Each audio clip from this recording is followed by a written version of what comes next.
with Phil stumbling drunkenly out of his bed, preparing in his head all the things he's wanted to be said. 90 minutes for Phil to fill with so much time to kill, he promised Chill, but all he does instead is beg and shill. The stream's online and straight away begins to wane, but all is fine as long as Chat's been 9 and doesn't step out of line. His content's immature for all to enjoy, like fresh manure, but I feel sure he ran through to feel so insecure. The money earned from yesterday was withdrawn and long gone, as Phil's spending impulse is always set to stay on. His support is also slow and stays so low and fails to grow. You never know, the show may turn into an easy bingo. We're thankful for across the board, we charge the war because the score can't be ignored. Just how much DSP makes us all feel so bored. To help us fight or sleep and try to keep alert to watch it creep, we play bingo while Phil will bitch on why his sheep are also cheap. While DSP is chasing green, we're seeing green across our screen as Phil's routine predictability rivals our soul machinios. Norton, burping, leaning, ban, it matters not if Andrew fanners chatters can't see if others make him feel less of a man. Takes a drink and slaps his leg before launching into a bike, pretending there for bills when truth is there to buy a wrestling JPEG. Talks about his shitty life of Claw's cat and fatty wife and all his strife while forgetting that tits done well and they were right. With drama he will react, but as an actor it's a fact as he rehearsed to be exact in how he felt he was attacked. 3 streams nearly over and a win is in sight, with little white despite Phil's delight that tits were not light. We'll say alright, it is okay, and now it's time for Phil to play, but first he'll say that tits will help from being off the other day, and with those words we win again. It's never if but always when the game is won, and thanks to that we made it to the very end.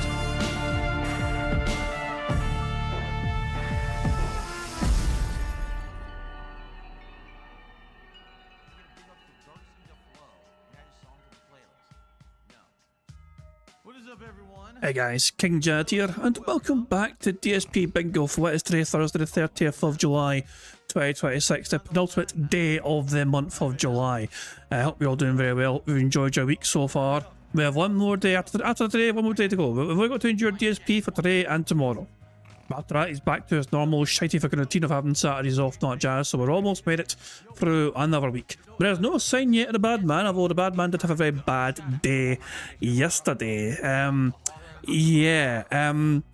do I explain it? So the day stream for Phil playing Pokemon saw him get barely over $100. And the night stream saw him rage quit Pal World after 1 hour. Pal World is gone. Pal World is history, although he's still waiting for the box of Pal World cards to arrive.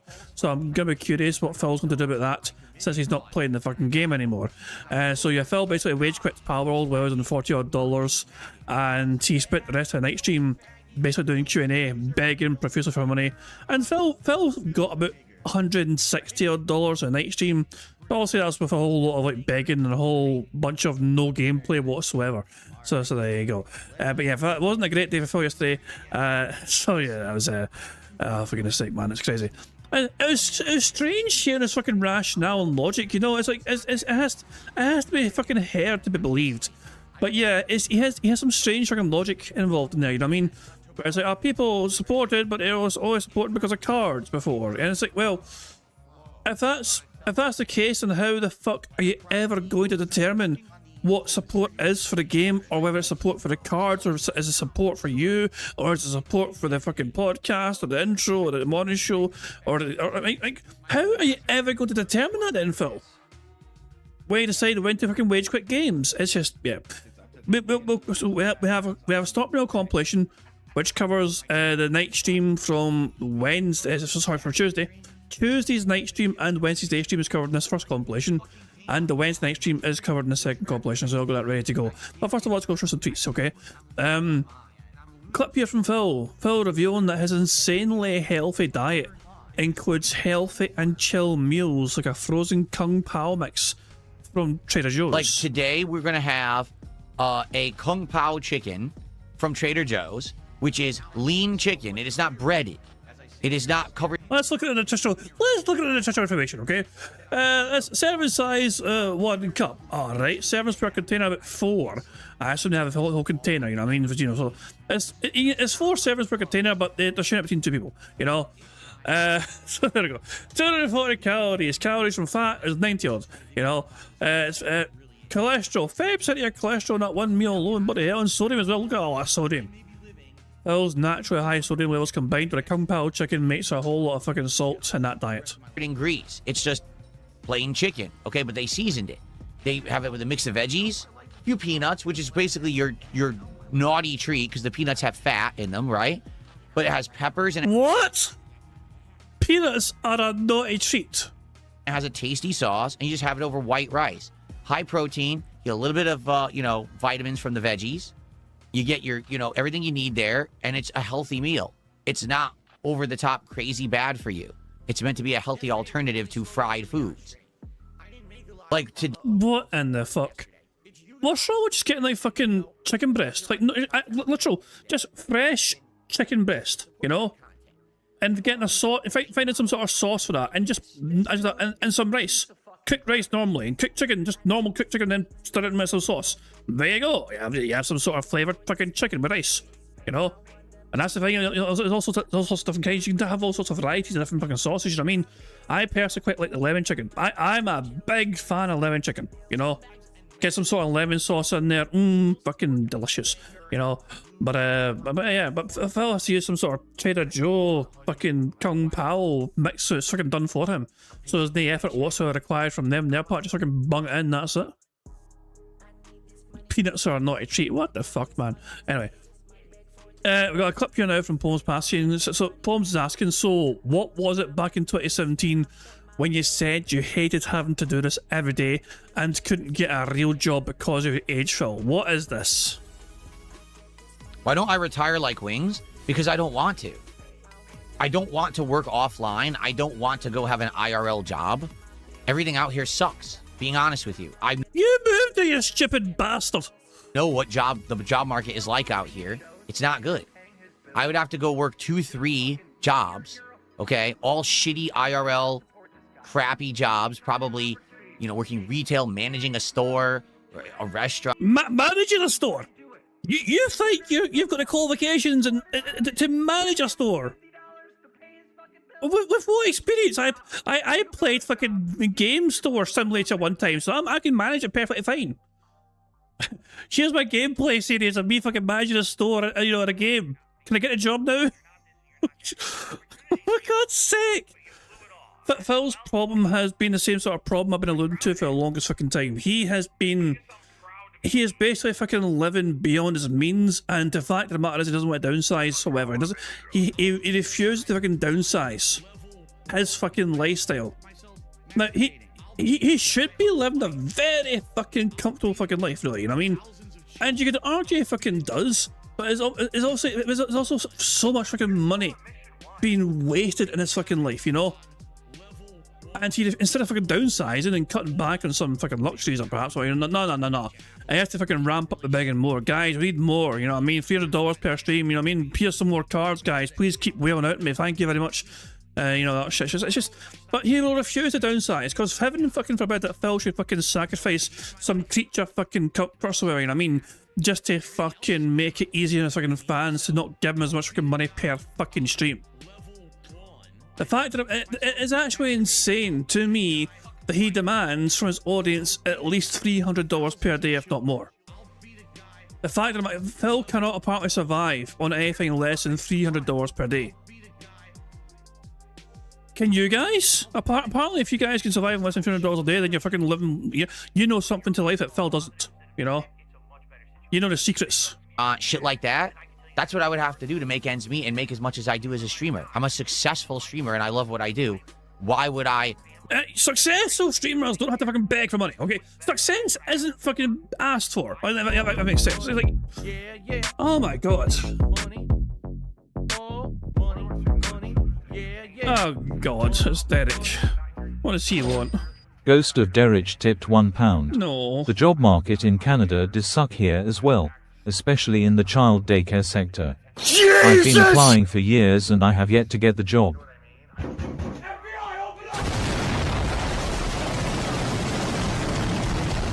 For the love of all that is fucking holy, Jesus Christ. Just fuck off, Derek. Fuck off. But thanks for the tip. God almighty. I do. Why would I retire and go offline? Wings was completely the opposite. He outright said, I hate what I do. I wish I didn't have to do it. I don't like games. I don't like streaming.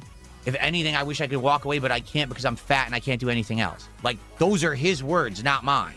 Right? So now he's walked away for 2 months.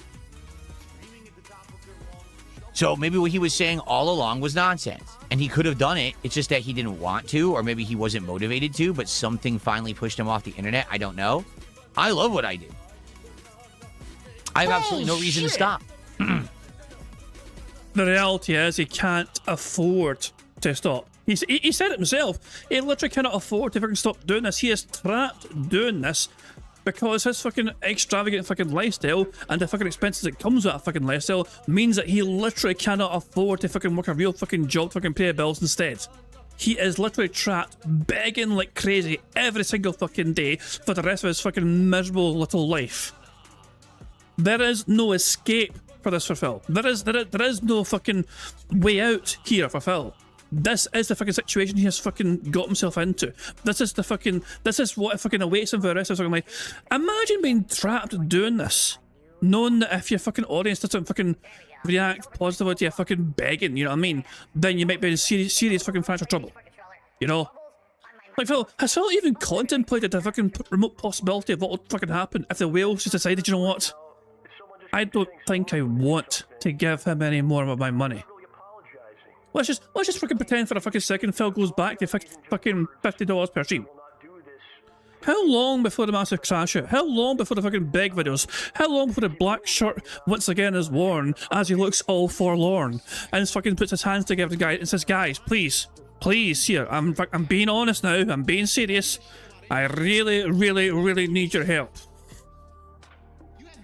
I mean, he's literally, honestly, fuck though, he is literally, as if his success is dependent on a literal handful of overly generous individuals.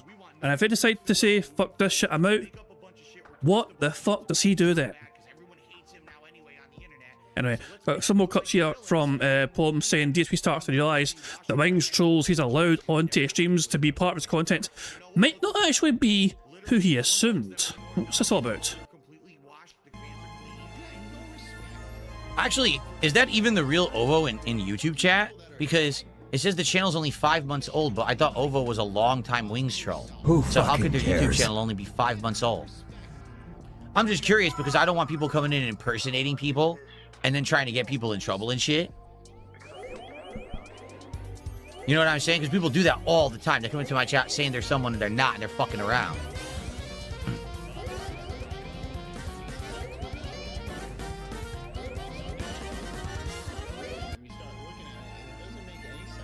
Actually, is that even the real Ovo in YouTube chat? Because it's just... Oh, that was into the first clip. There's another clip though.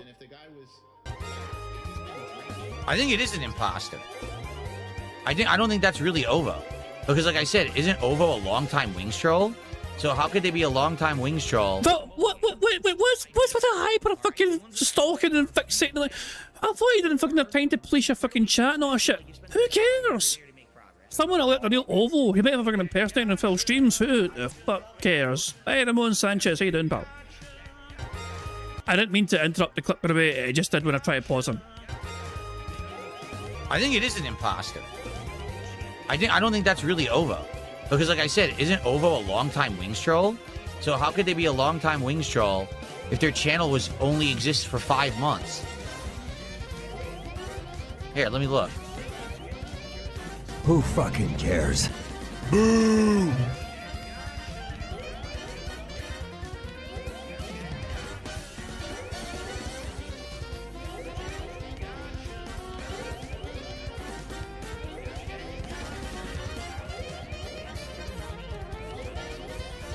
I don't know.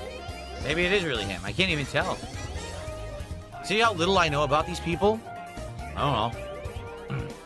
Why does it matter? What important to you? Whatever. Like, what were you expecting to fucking find when you try to fucking like go on their fucking channel? You know, as I'm going to fucking check this guy. It's only been active for 5 months. It's like, I see a username, and it's been active for 5 months. I see nothing else. What the? Oh my god! Oh my fucking god! So why would it matter though? See how little I know of these people. So it's important that you fucking know them? You're gonna fucking start doing an audit? You're gonna have a census? Fucking line up your fucking dents so you can fucking be fucking assigned an ID so Phil knows you're a real true fucking person, not some sort of imposter? What in the fuck is wrong with this cunt? Anyway, DSP reminds his audience that it's their fault he quits so many games not his fault. I mean, I really am sorry you guys are bored. I hate to say it. You guys... I'm sorry, you guys are bored. I mean, I really am sorry you guys are bored. I hate to say it. You guys seem to get bored a lot. There's a lot of games out there that people really seem to enjoy, and you guys just get bored at them. Not me. I like them. I'm playing the game. I'm enjoying it. I can't make you like it. You know? I can't make people get engaged to talk about the game, to support the game. I don't know what to say. It seems like there are certain games... I mean, the common... So, of all these games that people get bored at and Phil ends up rage quitting, what's the one common denominator involved in all those games being played, you know? From your Power being rage quit to previous other games getting rage quit, Shop Simulator or whatever. What's the one common denominator? Oh yeah, the guy's playing it. You know, the guy's playing the game. Maybe he's fucking responsible in some capacity for people getting bored of the gameplay. The guys can control the game set and the footage is fucking being shown on screen, you know. And DSP, final clip here from Ban Polkat saying DSP says the toxicity that is thrown against him is for no good reason. Oh, is that what you fucking think? And think for yourself. People who actually come by and check out the content seem to like it. So what's the problem with me and my opinions? There is none. You're just very, very, very biased. And it's not my problem that you are. You know what I mean? That's how the common perception of me is. If I just sat here and did hot takes, people wouldn't care because of the toxicity that's tossed against me for no good reason. Fucking hell. For fuck's sake, man. For no good reason.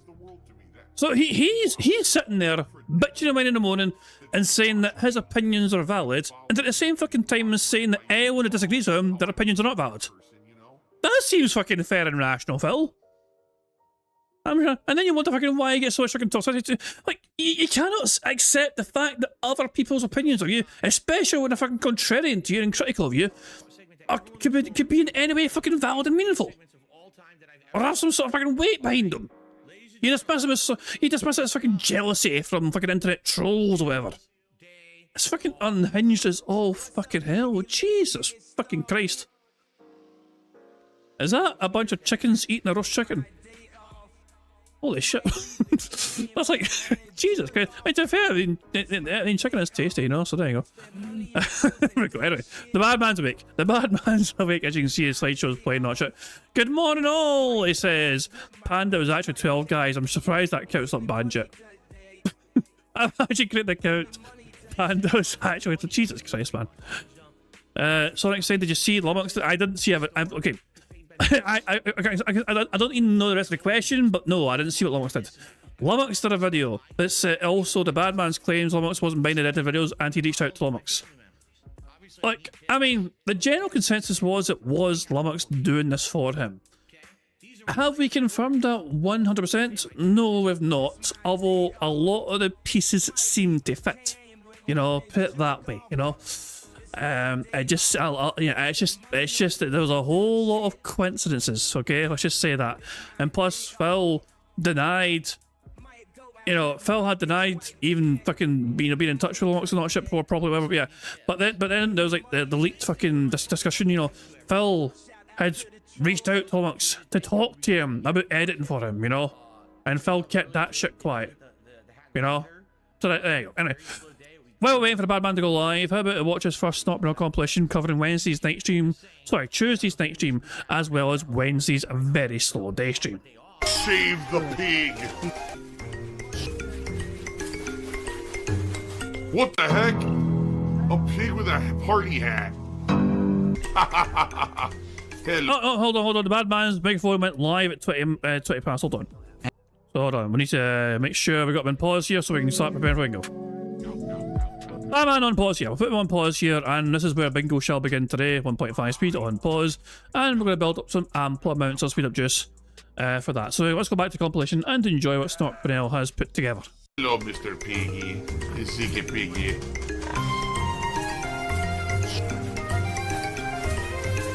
Save the pig, the game. The whole game you're trying to save the pig's life. Help! Please support the stream. Last time I played this, it was outstanding. It was absolutely over the top, insane levels of support, and I appreciate that. I'm not expecting that every time I play the game. but I can't make any money on the back end on this playthrough because these videos are getting claimed by fucking anywhere from cares? 5 to 13 parties for music. Give me your money, It give sucks me your that money. that's happening. So I need to be able to have, income during the streams so I can keep playing this game. So please support the stream tonight. Let's have a good, solid support stream, and let's do pack openings of One Piece. Now that I have the cards, we've only opened 3 packs. The cards look great. I want to get my first hit of One Piece at the end of tonight's stream. So let's get support rolling. Let's get to our milestones, right? 100, 150, 200. Let's get a $50 contribution for a bonus pack. Let's get a $100 contribution. We'll open Prismatic Evolutions. Let's get it all going tonight. Thank you for supporting the other night. Let's do it again. Here we go. Okay. This guy is a charlatan. He's a fucking con man. Please consider supporting in some way. The best way, tip. Look at the description of the video. The best way. The best way. So he's basically fucking reverted back to fucking 2024 DSP. But by fucking trying to get people to just tip him only for supporting him, you know. He accepts all kinds, but tips are fucking the most preferred, you know. Tips are mandatory. There's a link that you can tip me via PayPal. If you do that, that will directly support the playthrough. All you gotta do is So Phil, why not encourage kick support instead? You know? The fact you're fucking really pushing tips ultra hard kind of implies that you're fucking immediately needing financial gratification, instant financial gratification at that. So, it's a little bit sus there. I'm just saying, a little bit sus. send a tip and say, hey, this is for Final Fantasy. Sorry, you know, you're not getting anything on YouTube for this. And that will help a ton. All right, so please consider it. Thanks in advance to anyone watching on demand who supports this playthrough. But in the meantime, those who are here live, you guys have been a great audience. I demand it. I demand $150 twice a day in order to pump out this insanely high quality content. And if you don't understand that, you're just a schlo. In fact, that's actually him being honest as well. That is actually his honesty speaking there, because if he doesn't get that, he fucking makes sure that you're aware it's a problem. If it slows down to below that on a regular basis. Okay. I just received a generous $33 tip. This person says, I'm very happy that you're playing your favorite RPG. Thank you so much. Why don't you back it up with a source? My source is that I made it the fuck up. $30 tip gets a nice animation. I had to lie about things because I had to protect my ego. Why would I lie? I imagine it's like breathing for you. So if she doesn't have the Hermes sandals here, you're basically done. Remember, Phil has played this game like a dozen times in his life. This is one of his favourite games of all time. He has played this game so many fucking times, he's got official strategy guides for it as well. There is no reason why the bad man should be fucking struggling and failing at any parts of his fucking game. See, we can't even do anything. We're done. This is actually one of the hardest fights in the early game. And it depends on your timing and if you remember to give her the Hermes sandals. If she has the Hermes sandals here, it's an easy fight. But obviously I didn't do that. Done. Look at this drill of the balls. He drilled him right in the balls. That's it, it's over. Hardest early game fight in the game. Seriously. Hardest early game fight. After this, it's actually not so bad. Tomorrow, we are going to chill again and have a good time with the DSP morning show. Who fucking And then cares? tomorrow's daytime stream will be Pokemon Brilliant Diamond. Now remember, when I open Pokemon cards, when I play Pokemon, I give you a pack for free. So we'll do that tomorrow. We'll actually have a free pack of Pokemon cards. So I'm going to open a pack no matter what. If we qualify for another pack, we will do another episode of DSP Morning. That's the bullshit though. We'll open a pack no matter what. But no, that's not true. If Phil had gotten less than $100 on Pokemon stream, then no pack would open. So that's fucking bullshit, and we all know it. Morning show, okay? Excuse me. Boy, I can't speak today because I got distracted. Let's try this again. I'm starting over. Tomorrow we're doing a DSP morning show Who that's fucking chill. Then we're going to cares? play Pokemon Brilliant Diamond. I used to have brains in this head. That was a long time ago. Now I could wear medium. For sure, if I wanted to, I could order medium and it would fit me. Never in And of course, now you guys will know, of course, this is just his day stream coverage. my life besides when I was in high school, have I worn a medium. I've always been chubby. And now I lost all that weight. I'm so happy I could wear medium if I wanted. It's the same thing with my pants. Some of my larges are now too big. So I might have to... Shut the fuck up, you boring thing. Okay, you know what? I'm going to do a little experiment here, okay? I'm going to do a random experiment here involving Bingo. In my streams on Bingo, I'm going to go back in time, you know? I'll try to use my channel rather than use freaking Phil's channel, because why not, you know? So I am going to hold this button down. So let's go to a certain point in time. Let's go to 2024, shall we? We're going back in time. We gotta go back. Here, here's 2024 here. Oh, would you look at this? Here's pictures of Phil with his shirts buttoned up on my thumbnails. He claims that he was too fat years ago to be able to do that. And now he can button them up for the first time ever.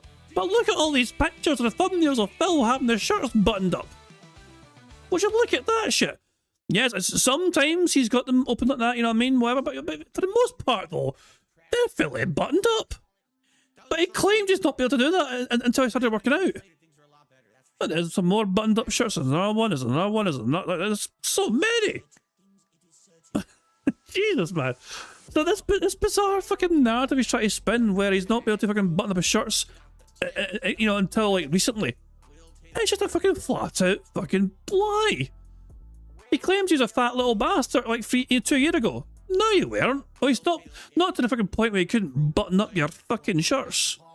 The evidence is right here, for fuck's sake. You know, and most of these thumbnails will be obviously screenshots from the previous Bingo stream that day.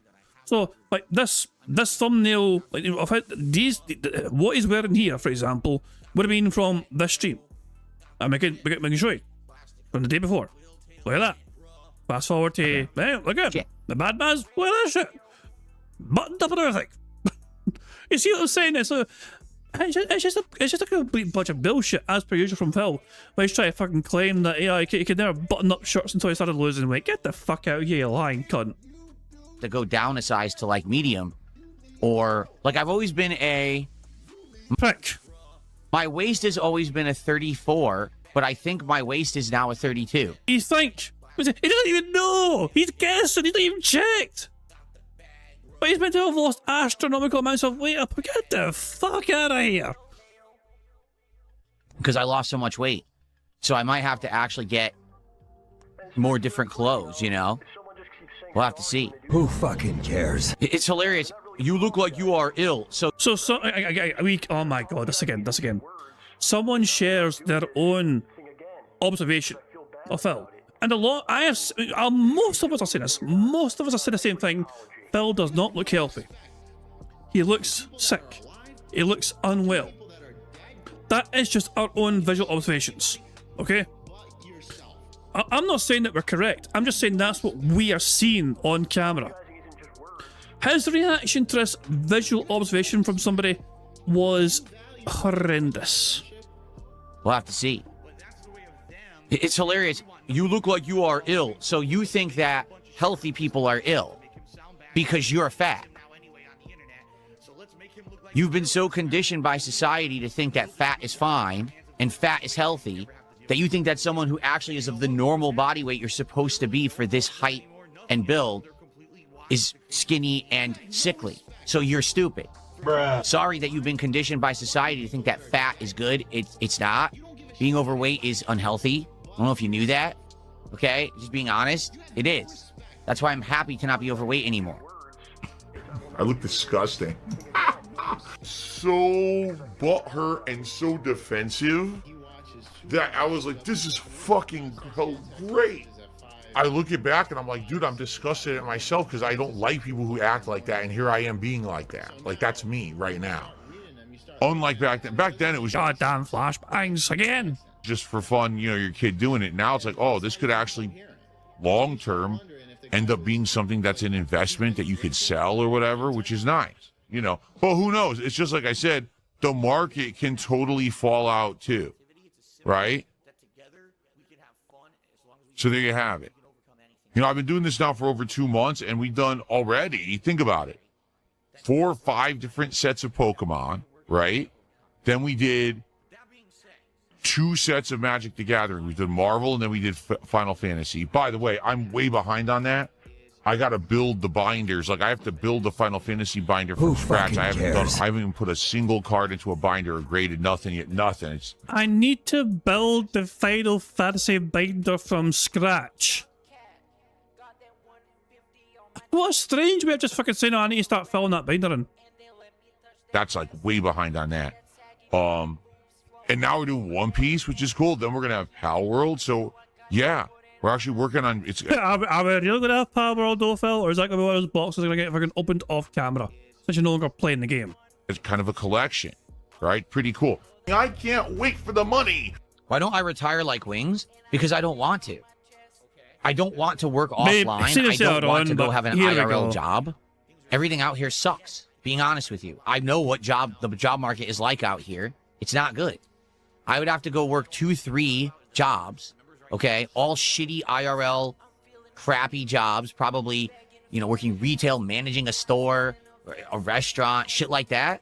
That's what I would have to do to make ends meet and make as much as I do as a streamer. I'm a successful streamer and I love what I do. Why would I retire and go offline? Wings was completely the opposite. He outright said, I hate what I do. I wish I didn't have to do it. I don't like games. I don't like streaming. If anything, I wish I could walk away, but I can't because I'm fat and I can't do anything else. Like, those are his words, not mine, right? So now he's walked away for 2 months. So maybe what he was saying all along was nonsense. And he could have done it. It's just that he didn't want to, or maybe he wasn't motivated to, but something finally pushed him off the internet. I don't know. I love what I do. Fuck you. You're a liar. Bullshit. No one is complaining. Literally no one who has contributed for it has complained. It's only those who are angry at the success of this idea and show that don't like it because you guys are shitbags who want to see me fail. But I'm winning. So you're very upset about that. Too fucking bad because that's reality now. And it always will be. I'm going to be winning and you're going to be seething. So this... I mean, really, at the end of the fucking day, I felt actually the fucking detractors are fucking losing the situation. Really, it's his own dumbass deadheads that fucking lose it. We lose absolutely nothing from Phil getting wheeled out. It's not our money it's fucking getting fucking used, for example, you know what I mean? But yeah, Phil is fucking convinced himself and is trying to condition his audience to fucking believe in him. His audience are fucking being led to believe that the more they give him, the more it somehow hurts people like you and me. Because we're detractors of Phil, you know what I mean? By all means, so I hope you fucking get every last single dollar, dime, and cent from those fucking dumbass dentheads. Let Temple go for a fucking ninth bankruptcy or whatever. Let fucking Jax Raxxer fucking not be able to afford his own car again because he fucking gives you another $1,000 for Street Fighter or whatever. Just let all these fucking dumbass, smooth-brained, window-looking idiots fucking, you know, sell a fucking organ or two just to fucking fund your fucking lifestyle, which you wouldn't be able to fucking afford if you didn't fucking beg every single fucking day for a fucking living. Just let them do that shit. You know, let them empty every single fucking last bit of fucking money they've got from them and their own fucking loved ones as well, just to fucking sustain your overly expensive lifestyle. You know, it doesn't matter. It doesn't hurt detractors in any way. You know, we just call out the manipulative behaviour, and you don't like that we do that. But you just keep on grinding for, you just keep on grifting those fucking dumbass fucking community members of yours. The sooner you accept that, the better your life will be. Because just sitting there and whining and complaining, saying Phil's a scammer and all this, it's not reality. The reality is, I laid the groundwork of how the cards would work. My viewers actively accepted that groundwork, liked it, supported it, and it's continuing to be successful. And it will be for as long as I so choose to do it. Or, if it falls off, if people don't like it anymore, then we stop doing it. But you just sitting there crying about it, all you're doing is you're embarrassing your fucking self. You're the one that's soiling your own fucking diapers every day, not me. You're the sad saps who just cannot accept the fact that DSP knows what the fuck he's doing and is successful. So, fucking fuck off. No one cares about your opinion around. Fucking fuck off. Well, what a clever wordsmith he is, you know? How do you fucking think of these clever fucking insults? Fucking fuck off. Here. Really, no one does. You're pathetic. Move on. We spent our... So, if you're critical of anything Phil does, then it means you're very wrong, you're jealous, you're pathetic, it doesn't care what you say because you don't give him money. If you gave him money and you criticised or complained, then that's a different matter. But because you don't give him money, your opinion is irrelevant. Our lives creating content and building our brands. Now we want to build businesses. So he's basically saying, I built a fan base, it's my effort, so now let me scam them peacefully. Yes. It couldn't be correct. more obvious than that. And it's hilarious, again, when I just speak honest truths and facts. Fuck off! It's your opinion, for fuck's sake. Honest truth and fact. Someone shared their honest truth and fact that they thought you looked ill, and you called them some sort of fat, fucking jealous, wrong idiot. Or you can handle it. It's gotta go both ways, so it has to fucking go both ways. Either people are allowed to fucking have fucking their own visual observations and factual observations go both ways, or not. You can't just fucking, you know, decide, pick and choose when that applies. Couldn't be Correct. more obvious than that. And it's hilarious, again, when I just speak honest truths and facts, and then there's a total crash out by the idiots in the chat. They're like, well, Phil's crashing out. No, you're crashing out to what I'm saying because you can't fucking handle reality. You really can't. You sit there eternally online, living in your fantasy worlds and lies, not realizing how miserable you are, and you're so upset that DSP is successful. Boo fucking who for you and your stupid diapers and your Depends that you're wearing there that you're pooping and peeing into right now. That you say it's me, but it's you doing. I love how Phil fucking Phil is so fucking creatively bankrupt and devoid of any imagination that he's got to fucking use the detractor memes against him and turn it on his critics, you know? Like, oh, wonder why Phil's calling all his fucking haters like diaper wearing. Probably because detractors have been calling him out for it looks like he's wearing diapers for the last several weeks, you know? Like, there is nothing creative or new or imaginative from Phil whatsoever. He's just recycling. And he claims he doesn't consume any detractor content, and here he is spouting off all detractor memes, but using them on his own critics now. Doing it because you're so fucking upset about reality you can't handle it. Oh my God, he's drinking detractors piss. I think I am gonna get an emo of an adult diaper, and it's gonna be for those people. And we'll put it every time that they're whining and complaining in the chat. We'll all spam the diaper emote for you because you're the ones who fucking need it, not me. Sometimes Phil would insult other people or get into this really defensive mode where he would attack and just be very negative and toxic. If we get support in the next hour, we will do DSP pack rips. But Phil, you promised the other night a guaranteed pack rip. You promised your audience, but now you're saying if and not when. So you lied to your audience from the other night about guaranteeing a pack rip from this Pokemon stream. Of One Piece, I would love to do 2 packs for you, but we do need to hit $100 of support, and But we're there's a caveat. You lied. You lied to your audience about fucking guaranteeing a pack rip. You're guaranteed a pack tomorrow as long as you give me $100. So it's not a guarantee, is it? 21 away. So if you're enjoying the stream, please support it in some way. Sorry that the chat was full of trollish idiots while I was gone. I just took care of them. And they can kiss my ass, these idiots, okay? Here's another one. Well, there were 3 trolls while I was gone. Interesting. The chat was full with, oh wait, there's actually 3 of them.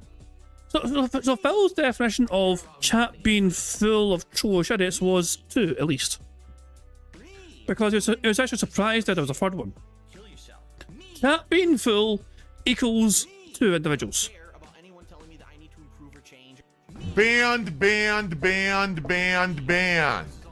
Gone. Forever. I left asking for money. I come back asking for money. Well, did you send me any money? Look, it doesn't ask for money, guys. Why? It's true, though. It's true. I'm rewinding that, but it is absolutely fucking true. Holy fuck shit. Holy fucking shit, man. This is... Forever. I left asking for money. I come back asking for money. Well, did you send me any money? You didn't send me any. So maybe I would shut up about it if you sent me some virtual boy. Right? So because I doesn't send you money, his opinion is not valid. What sort of fucking bullshit is that, man? Because you don't give him money, he doesn't care what you got to fucking say about how he runs his fucking streams. That sounds very fair, doesn't it, you know? Why didn't you send me any? Because he doesn't want to give you any. Why would he? Isn't it up to him if he wants to give you money or not? Why would you send you any? Maybe because you're fucking tired of you asking for it every single fucking 5 minutes or something. I don't know.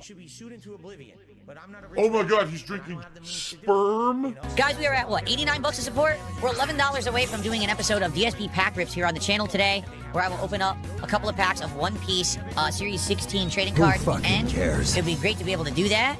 So if you have not yet and you've enjoyed today's stream, please support it. Now is the time before we end our gameplay, but we have to hit that Give me your money. Give me your $100 money. milestone by let's see, like 30, 40 minutes, 40 minutes. 40 minutes we have to hit it. Remember, your contributions are mandatory and always will be mandatory. All right, well, regardless of the fact that this is becoming an increasingly more difficult set to figure out the value of because the app isn't working and the cards are hard to read, I am still enjoying it. Like, I really do like these cards, and I'm looking forward to more.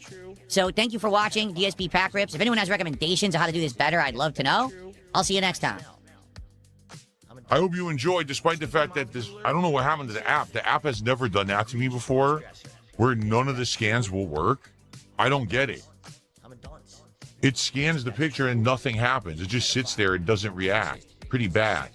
So, Oh, thank you very much to Fox for sending $1.25 sent super chat. There's no message tax to it, but just a $1.25. Thank you very much for Fox for Fox. Cheers, that's very kind indeed. So cheers for that. Thank you very much for sending this super chat. Very kind indeed. So here we go. hopefully it gets fixed. I don't know what's going on with the app. Hopefully it will work like tonight. I will see you all tonight on the late stream tonight. It is the only stream of Pal World. Not for long, it. There's still this back here. And it's still in the back of my neck, the back of my head, the back of my mind, and it's always telling me it's WWE Champions time. I love it. I love it. And let's fast forward to the next stream, shall we? It's not been all put together. For Phil crashing out about how little money he got from Power World, and Tim just decided, you know what, guys, if you guys don't want it, I'm not going to play it anymore. Yeah, he was quite pissy, you know. So yeah, here's the next stream compilation from Stockburnell. Nice video treat here, because sometimes Stockburnell cannot do the night stream compilations in time for the following day stream. So I'm glad I wrote it out this time around. So good stuff, dude. Let's enjoy it. Now let's play the game.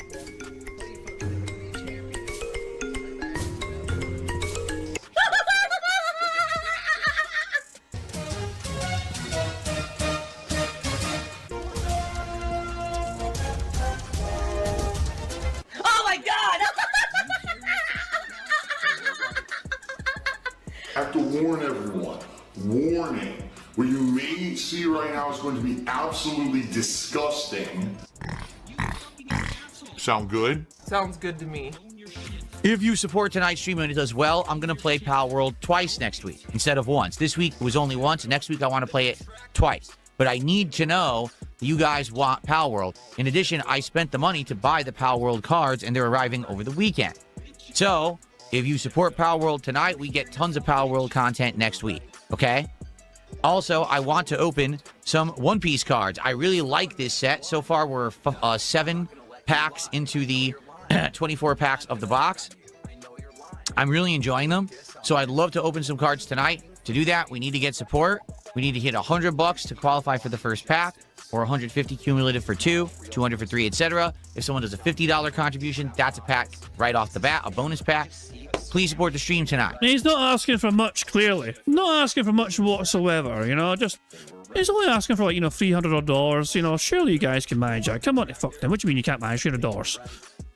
I mean, come on, community. If you guys fucking, you know, negotiate with each other in terms of who wants to send what, you know, you can send 50 and you can send 25. You two can send 25 as well. And that, I know you got 100. You have 100. I know you have 100. I haven't checked the other day, you know. But yeah, it's just. I love how fucking matter of fact this with shit.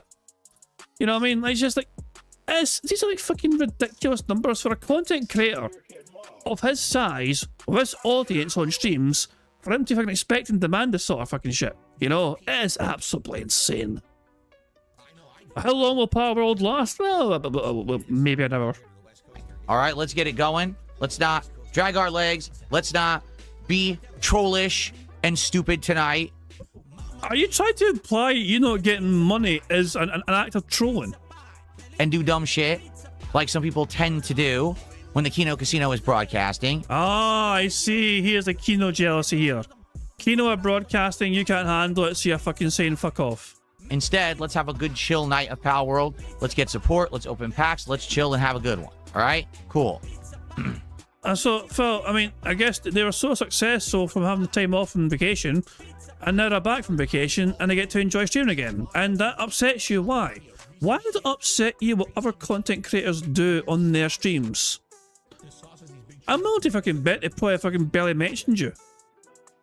Also, I assume most of our attention would be on the Quartering with the latest drama he's gone through, you know?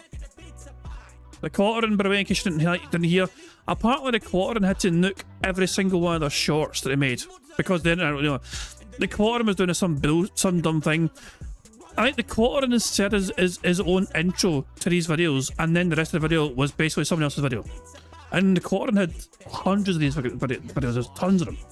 And they've all been shut down now, he had to nuke them all, and the Quartering is, yeah, more Quartering drama unfolding, which Kino, of course, will be very, very happy with, because they have been also front and centre battling with the Quartering about that, so yeah. I have a feeling that the Quartering is more in the mind than you are, Phil.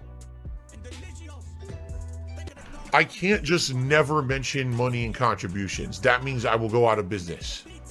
Vader, I banned you when you referenced the casino, so you enjoy your ban. But you also referenced the casino. Why can you talk about casino and not them? an idiot. And you fucking know that. You know that you don't talk about that and try to advertise and get people to leave the chat, so fuck off. Advertise it! You advertise! You let your audience know that they're alive! Here's the truth. If Phil hadn't mentioned the Kino Casino were live yesterday, you know what I mean? If he hadn't mentioned that, I wouldn't have known. Phil literally advertised for them by mentioning it. Then you go to the YouTube side and bitch. Would you like to be banned there too? I mean, I could do that. Would you like it? I mean, I'm totally okay. I'm accommodating. Oh my God, he's drinking piss. If you guys are enjoying Power World tonight, please support the stream in some way. Number one, if you are watching live, it would be great if you're on YouTube to give the stream a like. I actually heard earlier today people were saying, sadly, my streams weren't showing up in their feed. That's not something new. That's a usual thing that happens with YouTube. So if you support the stream tonight by liking it, I would really appreciate it. Now, outside of that, obviously supporting... Oh, I didn't mean to kill him. Supporting in another way would be great, whether that's Super Chat, a membership, a sub, or a kick, or, you know, a tip via PayPal. All appreciated. A panhandler shaking a cup asking for money. The hardcore begging season. If I've played this game for an hour and I've made $40, okay? Here we go. And it's not like, oh, it's not increasing. In the last hour, I'm not even kidding, in the last hour, since we started, Jeremy Gunn had done the $10 super chat, and then within an hour, I made $7. I mean, to be fair, you did change the schedule quite late, short notice. Power World, I don't think was meant to get played on this night. I mean, I would wager that Final Fantasy would have also struggled if you played it last night, Phil. Think of the competition you were facing. I'm just saying, Kino were live as well, you know? So, yeah, I don't think you can blame Power World. It's basically your own fucking terrible management of when you stream. Okay? If people don't care for the game, then let's just do something else. If that's the case, I wasn't ever committing to playing this game long term. I want you to understand that. You got a bunch of Power World cards to fucking promote you playing the game with the cards, for fuck's sake. That's at least like an extra week you're expected to play the game. Like, this was not something that we committed to. You know what I'm saying? If you guys find the game boring, dull, not interesting, and you don't care about me doing an open world exploration game like this, then we don't have to play it again. We could just chill for the next hour. All right? Oh, he wage quits games. So what does that mean? Oh, I don't quit because I'm angry at the game and I can't beat it. I quit because I find it's not profitable for my streams. So, that's the point I'm making here. Like, if you guys don't care for Power World, that's okay. We can say, hey, listen, we gave it an honest try, just like we did when it was in early access. We played it a certain amount. People say they're bored of it. We're done. And we could do a chill with Phil for the next hour. We can do whatever you want, actually, quite frankly. PHGQED says 1 day of low support does not equal not liking a game. Yes and no, because this isn't the first time this has happened. Yes, we've had great pal. But Phil, the first time you played Pal World, you got like $700 given to you. You know? So, so Phil, what the fuck, man? You know? You had one stream which effectively fucking done the work of 8 streams, almost. Well, okay, 8 streams is a bit too much. 5, we'll say 5. One Pal World stream done the work of like 5 of them in terms of like money getting accrued from your audience, you know? And yet, when this stream falls short by $100, I was like, oh well, no, I'm not gonna give it more time. We're gone. Pal World night, but it's typically when I have a new box of TCG to open, and then people come and support the stream because they want the cards. I don't think there's ever been. But I thought people support the stream because I would support you. I thought they liked you, and that's why. I mean, if people fucking go to your streams because of cards, then there's quite literally so many other alternative places they can go to watch content creators open up cards for a lot less money being spent by them. You know?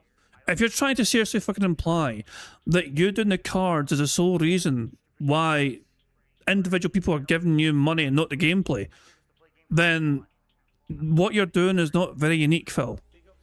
Apart from the fact you're charging quite a large sum of money to do it, when others fucking do it for a lot less and sometimes for free. In a rallying where people were like, wow, we love Pal World. You know what I'm saying? Yeah, Marky, what do you want me to tell you? Take a look. He says, are we done with Pal World then? You tell me. Attendance is okay, not great, but it's okay. What was he expecting there? Was he expecting somebody to drop $100 and say, keep the game in? This is my, it's a game here, $100, you know. Keep playing. $100, here you go. Keep playing. And Phil's like, okay, you guys aren't bored after all, because one person just gave me $100. Okay. Engagement, there's some people talking about the game and a bunch that aren't and say that the game is boring, and support is very bad. We played the game for over an hour. Within an hour, I made $7. I made more money just hanging out with you guys before I booted the game up than I did playing the game. So why am I playing the game? And again, this is not like old. I thought you played video games because you love video games. You grew up a lifelong passionate. You're a lifelong passionate gamer, you say. You love video games, you say. You enjoy the game, you say. But yeah, I guess the fucking mask is off and you don't fucking want to play the game if it's not going to give you hundreds of fucking dollars every single fucking time you boot up. Days where we're stuck playing games. If we're bored, we're bored. We'll do something else. I'm totally okay with that. It's all about this first, and then the content second. You're a paid shill. You're a fake. Your content's fake. No one should be watching your bullshit because you're just a fucking greedy money grubber. So it is what it is. I guess we're done with Pal World 1.0. It's a fine game. Again, you like survival games, open world exploration, catching, you know, these creatures, riding them, doing mounting stuff, exploring the world. I think it's a fine game. I just don't think my audience is into that. You know what I mean? Especially because there's no narrative. The narrative is go do a mission, go do a mission, go do a mission, go do a mission. That's not narrative. That's just very MMO-esque in the way that the game is laid out. So I don't think that people really care that much about it. There are people who will like this game. It's just not my audience. Okay, so I hope that you guys enjoyed Pal World 1.0. I gave it a fair shot. Personally, I don't dislike it. I would play it more, but I'm not going to play something that my audience isn't really interested in. Okay, guys?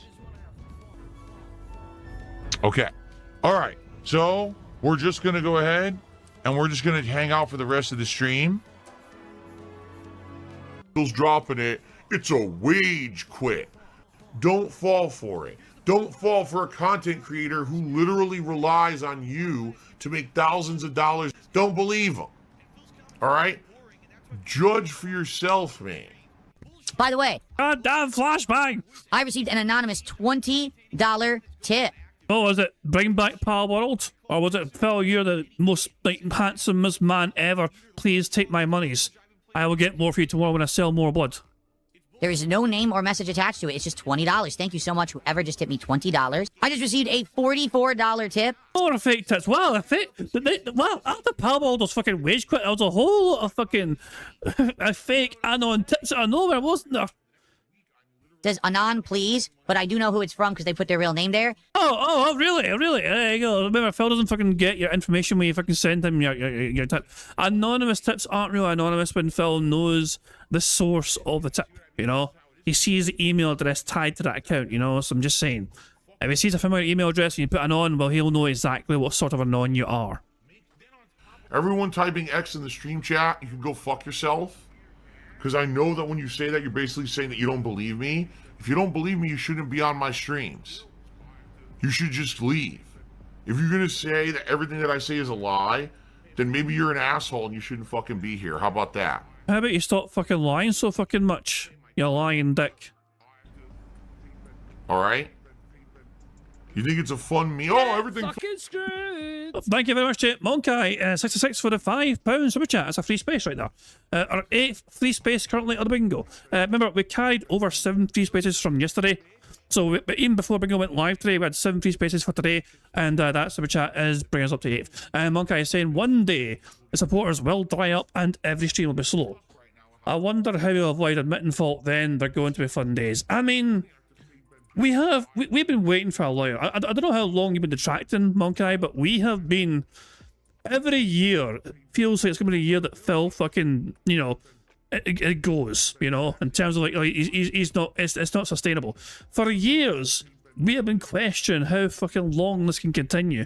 He has been circling the longest fucking toilet drain to have ever been conceived, but he'll fucking just keep spinning around and around and around, but that bastard just fucking won't flush because he's not fucking ready to get flushed yet. You know? It is quite insane. For years, we have fucking been waiting for this to fucking happen. When he got better off Twitch, we thought that might be the end, but he managed to somewhat recover in some capacity. You know what I mean? He made less money at the time on YouTube after being kicked off Twitch, whatever. You know what I mean? But it is somewhat recovered after a little wobble. And other things as well have happened in the past where we thought it maybe the end of DSP. When Machinima fucking cut ties with him and said, fuck you then. And the Adpocalypse happened and everything else. You know what I mean? Then the bankruptcy happened. And there's been so many things, different things that have happened that we've wondered, this is surely the fucking nail in the coffin for DSP. And yet, he is a persistent fucking cockroach. You know? There is one thing that you must, even as a detractor, you've got to fucking admire how resilient they are as a fucking disgusting, scummy piece of shit to fucking just refuse to fucking get a job. They will fucking beg for eternity. You know? Their very last words on this fucking mortal plane, it will probably fucking be, if you can, please tip. And then I'll fucking probably just die, you know? Ah, hell. Yeah, the Critical Drinker, the latest Critical Drinker video, and his latest video said that Phil outlasts us all. I actually think I have a link to that. Hold on. Let's see if I can see that. Actually, hold on, 2 seconds. I seen it in a member Discord a few days ago, so let me just scroll up in the member Discord and see if I can find it. It won't take too long to find. So yeah, hold on, 2 seconds. I'll find it in a second or so here. Is that it? Is no, that's not it. Where was it? Have I gone too far? No, I've not. I found it. Here's a start of Critical Drinker's video. Here's the beginning of it, okay? So, Critical Drinker with a DSP reference right in the intro of his own video. Just give it a few seconds for it to finish loading. Should start in a second or two. At least it better, otherwise I'll fucking Science tells us that if a nuclear apocalypse were ever to happen, there are only 3 things on this earth that are persistent enough to survive the radioactive fires of annihilation: cockroaches, Darkside Phil, and the Rings of Power. There's your DSP reference right there. So there you go. But he is a persistent fucking cunt, you know what I mean? He just fucking refuses to fucking just roll over and die, you know, when reality's fucking telling him to fucking just get a real fucking job. Even when his fucking mummy and daddy are telling him to get a real fucking job, he's like, well, fuck you, so I'm not going to do that. And to me, it's still fucking incredible to me. For as much as COVID ruined so many lives around this fucking planet, Phil Burnell arguably benefited from COVID in the grand scheme of things. COVID was a net positive for DSP. Because COVID meant that his fucking 10-year plan that he promised his fucking mummy was null and void. COVID fucking meant that he managed to fucking get his fucking bankruptcy approved because he didn't have to fucking be there in person, and then refused. It basically got fucking just you know, done through a phone, done very quickly, whatever, and he managed to avoid a lot of careful scrutiny when it came to fucking finances being being talked about, not shit, and covered, whatever. So yeah, he fucking managed to fucking pull a fast one there, you know. Arguably, COVID was one of the best things that ever happened to DSP. But there you go. It's amazing how that fucking works out. All right? You think it's a fun meme? Oh, everything Phil says is a lie. What a funny meme. Here's a funny meme. When I ban you, that'll be the funniest meme. When Phil leans in and bans every dumb, immature shit. That'll be the hilarious meme. We'll laugh about that one for weeks. If you guys keep spamming on Kick, I'm going to ban you permanently and you will never come back. Stop spamming the Kick chat like little children. I've had enough of your bullshit. Grow the fuck up. Okay. On to the next pack, everybody. Grow the fuck up. Now let's open some more fucking card packs. Oh my god. Stop being childish, immature little idiots, and you a bunch of kids. Stop spamming the messages.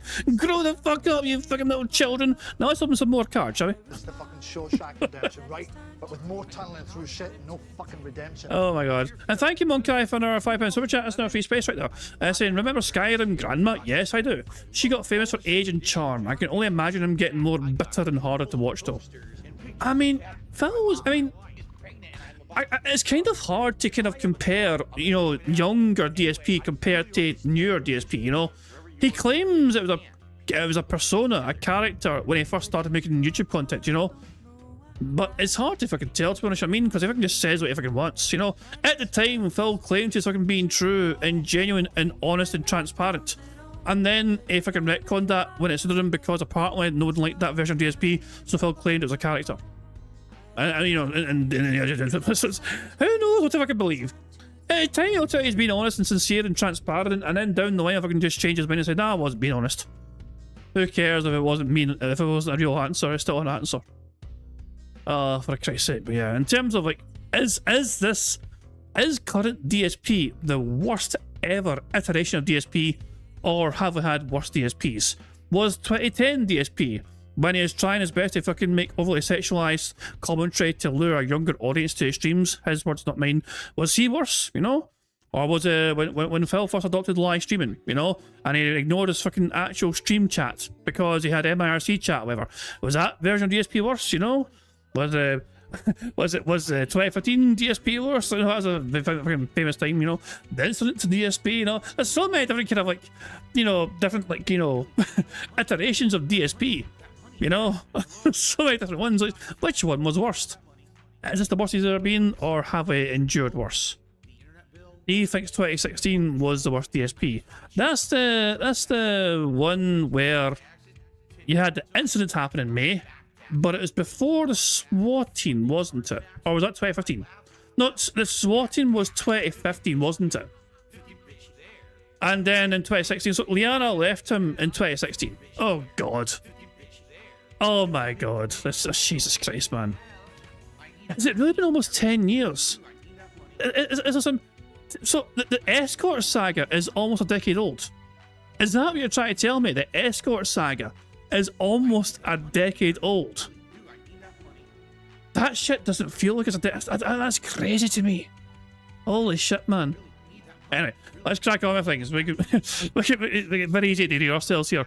Just thinking about all the... Time flies when you're having fun, I guess. So this is our second pack of the night. I want to remind us again. Phil bitching and whining and moaning at people being immature, childish in his chat, and then immediately segues into doing a very childish thing and opening more cards. To me, I know it's a hobby that adults can enjoy as well, but it's kind of weird for he's calling people childish, and then he's going back to playing with shiny new cards. If you guys keep spamming on Kick, I'm going to ban you permanently and you will never come back. Stop spamming the Kick chat like little children. I've had enough of your bullshit. Grow the fuck up. Okay. On to the next pack, everybody. Bruh. So this is our second pack of the night. If we get more support and hit the milestone at 200, we'll do a third pack. Give me your but money. as of right now, this is the final pack. So if you want to see a third pack, please support right now. Okay.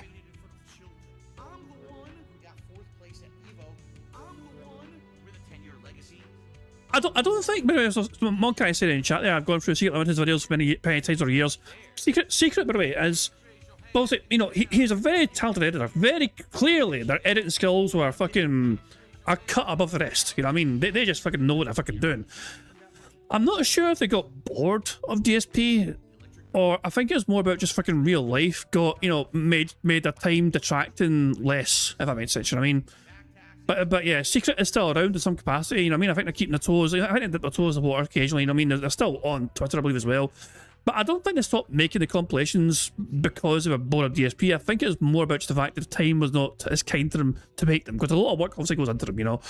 But yeah, and also other people as well have done quite well with compilations. Agent Proper has really done quite well as well, stepped up as well, and done their own compilations for, you know, worst DSP moments, you know what I mean? So yeah, but Secret, I don't think Secret was ever bored of DSP. I mean, well, maybe bored is not the right word, but yeah, basically they were a victim of their own success, I believe, you know.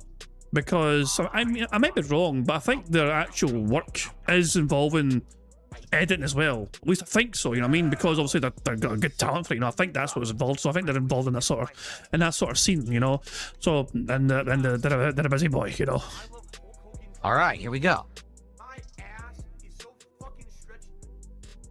Feels chunky. I don't think that means anything, but the pack feels more chunky than some of the other packs I've opened. I don't know why, but I don't think it means anything. Okay.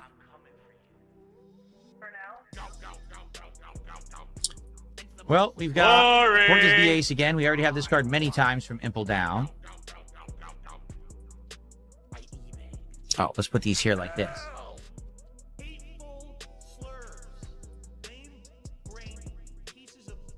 Squard. I don't know who the hell Squard is, but it's just a Whitebeard Pirate ally. Squard. Why is this in a compilation? Start Barrel, why? I mean, goodness, this is so boring to Start Barrel. Why is it a part of compilation? Yeah, fall asleep too, if I'm sick. Tomorrow we're going to have a DSP morning show, the continuation of Assassin's Creed Black Flag Resynced on the first stream, and then tomorrow night on the late stream, more Final Fantasy VI. We're going to finish up Sabin's plotline. We're then going to go back and do the Bannon, Terra, and Edgar plotline, and we're going to have all three groups then continue the story. It's going to be a great night stream. I hope you'll join me for it, okay? Everyone, thank you. I hope that you all had a great time with me tonight. Even though Pal World failed, I still had a great time, and I'll see you all in the morning. You failed as a content creator. You failed. You're done. It's over. You lose. Good day, sir. Don't you get it? It's over. It's time to say goodbye to the internet. Just give up. There's still this back here. And it's still in the back of my neck, the back of my head, the back of my mind, and it's always telling me it's WWE Champions time. I love it.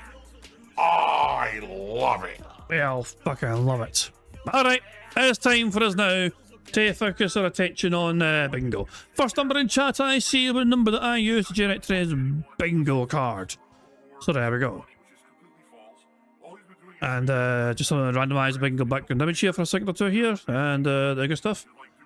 And okay, so the first number in chat I saw was Mark was trying to say it says 9967. Mark, I don't understand. I'm very confused why Mark was upset about not winning the bingo number yesterday. Because yesterday they weren't first, but Mark was like, "Why didn't I win?" I was like, "Well, you weren't first. If you were first, you'd win, but someone beat you to it." That's like, oh, so, like why are we so? You just calm down. It's like you can't win them all, you know. It's all right, but you won today's one. You won today's one. So let's type in your number here, 9967, and yeah, that's right. And let's hit enter and let's generate almost 10,000 bingo cards, and this is the bingo card we have for today's show. We need Phil to say and do the following on today's bingo stream. We need Phil to say 1,000,000. That's an interesting number. In fact, it is what it is. LTG, and Idiot. The second row is still saying would argue, good news, fuck, schedule, and what the fuck are you talking about? I will accept what are you talking about as well. What are you talking about is also acceptable. The fuck is not a requirement, you know. The third row is still saying there you go, nobody or no one, him top of the cards, him saying a lot of people, and him displaying some new Jibber jealousy. The fourth row is still saying okay, experiment, allow to explain, him pointing at the camera, and him saying shocked. The fifth and final row is still saying basically him scratching his stash, him talking about his family in some capacity, him saying stupid, and finally him doing siege mode, which is where he folds and crosses his arms while he's talking to you. So that's the bingo card we have for today's stream. Now, of course, there's a variety of ways we can get free spaces to help us on our way to a full house bingo card. For example, for every 10 sips, snorts, or burps that a bad man commits, we get a free space. For every 3 minutes and 20 seconds that a bad man begs, we also get a free space. If Jade wheels his squeaky little arse up the Phil stream and Phil says hi to Jade, not only do we get a free space for that, but to celebrate that free space, we get to enjoy this animation. Squeak, squeak, a free space. If Satan666 gets onto Phil's stream and Phil says hi to his bestest buddy in the whole world, Satan, not only do we get a free space for that, but to celebrate that free space, we get to enjoy this animation. What's up, Satan? Good to see ya. And for every $50 of real support that DSP gets, we lose a free space. Fake tips don't count, but everything else would. You know, if Phil gets gifted like 10 kick subs, that's $50, that would count. If Phil got a $50 super chat, that would count, you know what I mean? But fake anonymous tips do not count for Phil, for denying us fucking free spaces, okay? It has to be organic support, you know? So there you go. For every $50 that Phil gets, we suffer. But hopefully we don't suffer too much, because you guys are also in charge of ways we can get free spaces too. For example, for every 5 new or renewed members we have for the bingo streams, we get a free space. For every $5 in support, whether it's a $5 super chat or a £5 tip or whatever, we also get a free space for that as well. And we've had 2 of those so far today because of Monkai doing 2 separate £5 super chats. So that brought us free spaces. I brought the free spaces up from 7 to 9. For every 500 jewels sent on YouTube, because YouTube has that fucking jewels thing now, for every 500 of those we get a free space as well. And in my opinion, the best way for us to get free spaces is just to like the damn stream. 25 likes is 1 free space, which we have unlocked already, so we'll add that right now, and that's our 10th free space of the bingo before we even began. 50 likes on the bingo will be 2 more free spaces, 75 likes will be additional free spaces, and 100 likes on this bingo stream would give us 4 more free spaces on top of everything else. And yes, every time we get to celebrate a free space, we enjoy an animation to reward ourselves with, and I think today should be about banana. I need banana, tasty banana, put banana in my mouth, squeeze the peel, it comes in the... Thanks, Jasper. Good cat. There you go. You guys are in control of some of the ways we can get free spaces, but the rest of it is controlled by Phil and his bizarre button functions, as well as him begging like a little bitch boy that he is. So there we go. There are some more things to cover, of course, but I'm going to AI Marble Phil, but I'll price point it off right now, so take it away, you weird looking dick. Hello, AI Phil here in the digital flesh for Bingo Baddies Marbles game. By entering the exclamation point marbles in chat, or scroll down the description in the video to get the link to enter. At the end of each month, a first, second, and third prize winner will win a cash prize. Now, if we get a full house on the bingo card, marbles will run to determine a winner for that day, and will win a prize on the wheel, which could be used for future games. It's just that easy. Good stuff indeed. If you've not yet got a comment on that community post, make sure you add it. Do it now, for fuck's sake. Remember, tomorrow is the final day of the month. And obviously, at the final day of the month, we have a big marble race. Even if we don't get a full house tomorrow, we're still having a marble race to determine who wins the bingo prizes for the month of July.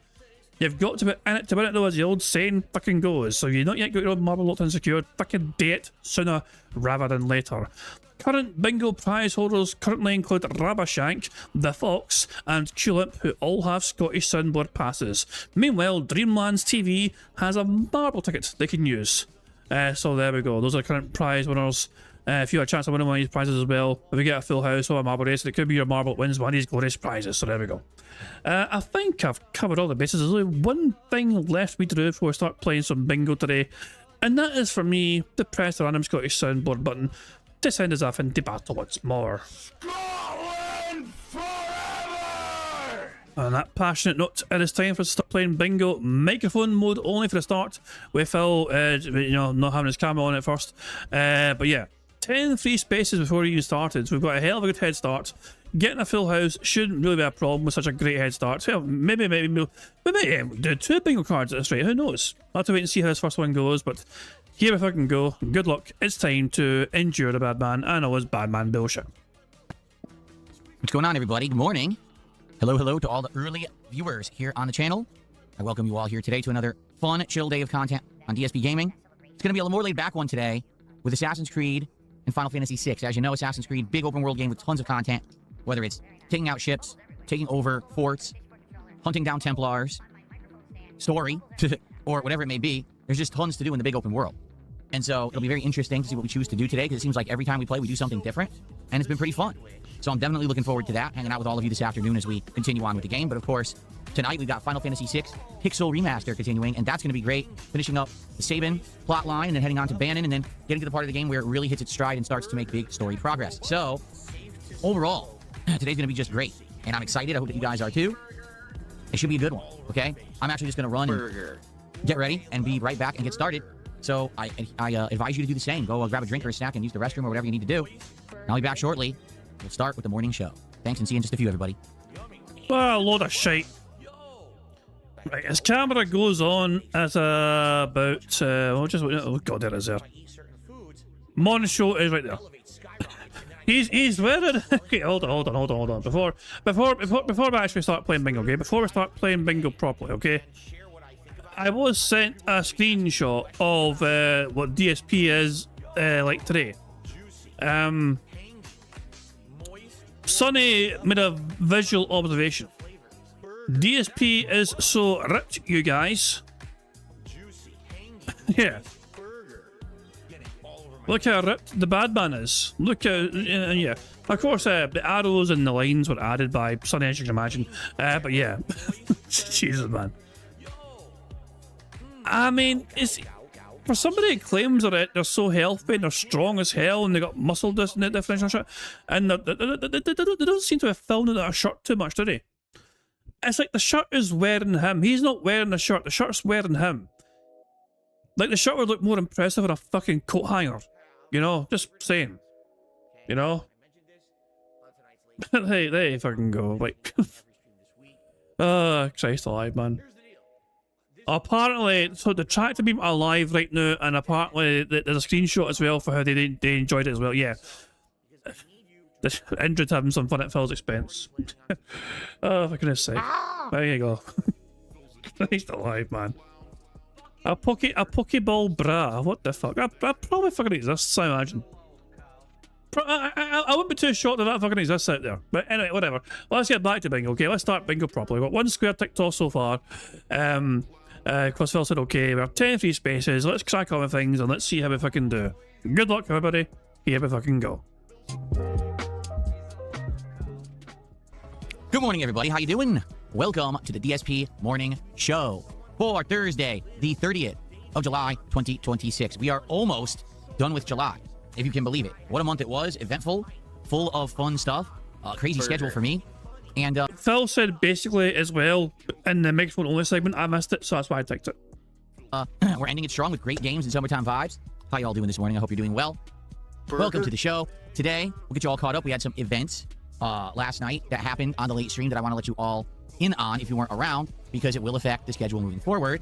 Honestly, probably in a good way. Who fucking cares? I'm excited for all the fun stuff that's going to be going on next week. We actually have multiple new releases, although I do have some developments in that regard as well in regards to my schedule for next week, because we actually have a little bit of a schedule change around to talk about, but we'll get to it. How's everyone this morning?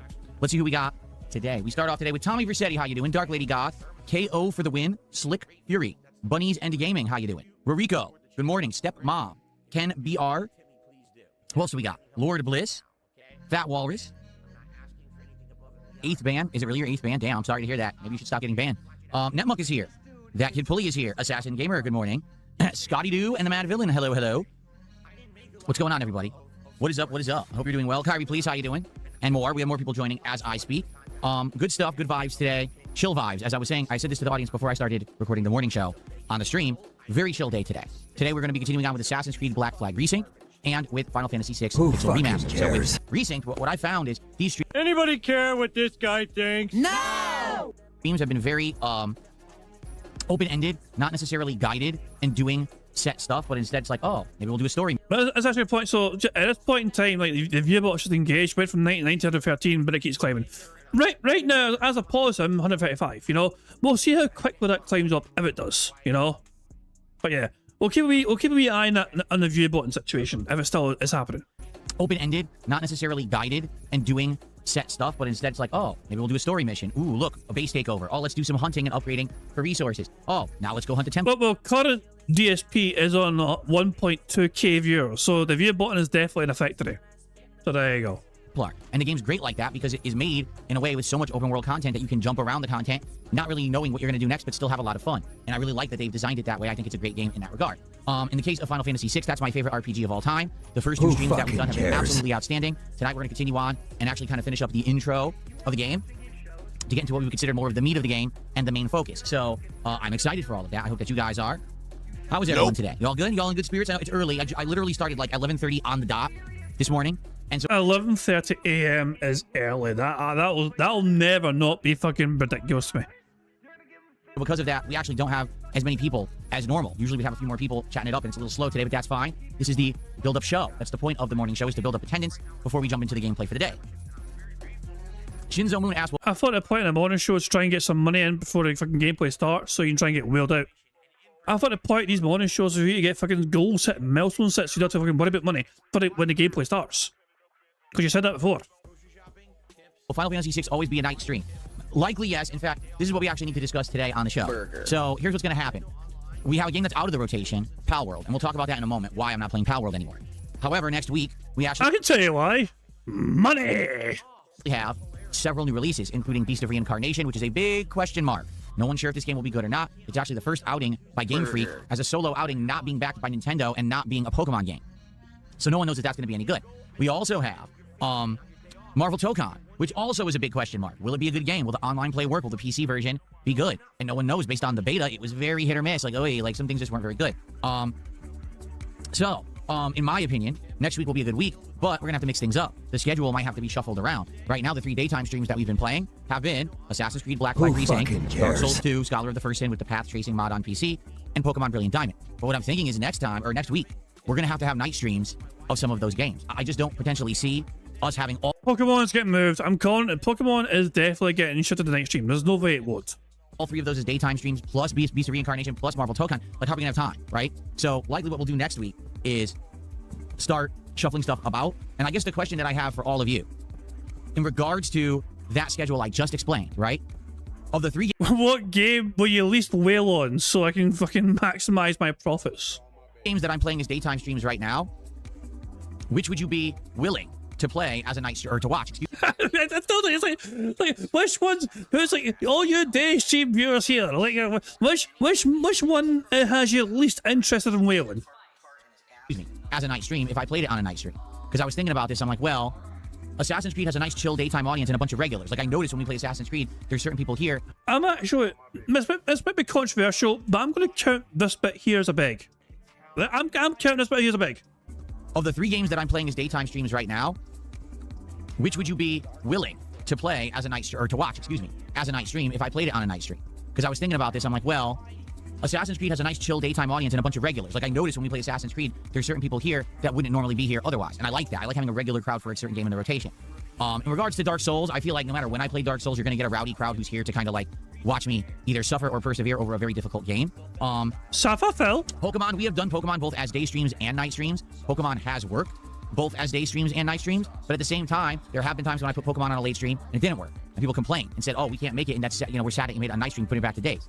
So we're almost, from what I'm to understand, we're almost at the story ending of Pokemon Brilliant Diamond, but there's also going to be post-game content like there always is in Pokemon games. We're roughly 30 hours in, and anytime I play a Pokemon game, it usually takes around 40 hours to kind of get through it. So I think we have like one more gym, and then the final things you do after the gym, I think people are saying it's the Elite Four and the end of the game, but then after that, there is some secret post-game Pokemon and stuff to go catch. So probably a few more streams of Pokemon, but we are coming near the end of it, right? So, yeah, I don't know what to do. Like next week, I feel like we have to take some daytime streams and shuffle them tonight, and then that will make room on day streams to try out Beast of Reincarnation, to play Marvel Tokon. I think Final Fantasy VI is going to have to stay as night streams at this point. As much as I would love to play it as a day stream because I love the game, it kind of is the downtime, summertime stream, if that makes sense. It is. It's the game that isn't necessarily going to put butts in seats. It's a retro game for me. It's a classic game. It's my favorite RPG of all time. But I know that it's not going to be doing great when it comes to like huge attendance or anything like that. In addition, I don't have to kind of rush through it. Like other games that are more pertinent, newer games, people want to see at a more rapid pace. You're going to want to see me play more Beast of Reincarnation if it's good, and you're going to want to see me play more Marvel Tokon if it's good because they're new games. As opposed to Final Fantasy VI is an ancient game. We can play whenever we want. There's no rush, right? You can take our time with it, slow burn it all throughout August into September, right? So, yeah, that's what I'm thinking. And, you know, FYI, I think next week will be interesting as we adjust day streams to night streams to make room for the new game. But I think Final Fantasy VI will stay as a night stream, you know, for now. Boo! Okay. Oh, you want me to react to that Resident Evil trailer today? Okay, remind me out in a little bit after we get to Q&A segment. I guess I'm okay with that. I'm okay with that. I do have to talk a little bit about schedule and Power World and all of that. I want to talk about DSP Tries It because we really got to figure out what we're going to do next week. So we'll look at that today, and then likely we will maybe react to that Resident Evil trailer. Sounds good. Oh, wait, are they doing it again? All right, let me put up the message. It looks like I didn't put up the message, so of course they're going to do it today now. I can't believe that your fans would fucking viewbot you to try and artificially inflate your numbers to try and get some fucking random neutrals to check out your stream. Shocking behaviour from your community, Phil. Jesus. Sonny, I have not ate. I had breakfast, which was about 12 hours ago. But I've not ate since. No. And I was thinking I should get myself something to eat after the stream is finished. Are you good? Are you trying to tell me that he is going to fucking talk a lot about food? That's just, oh God almighty. Why? Why?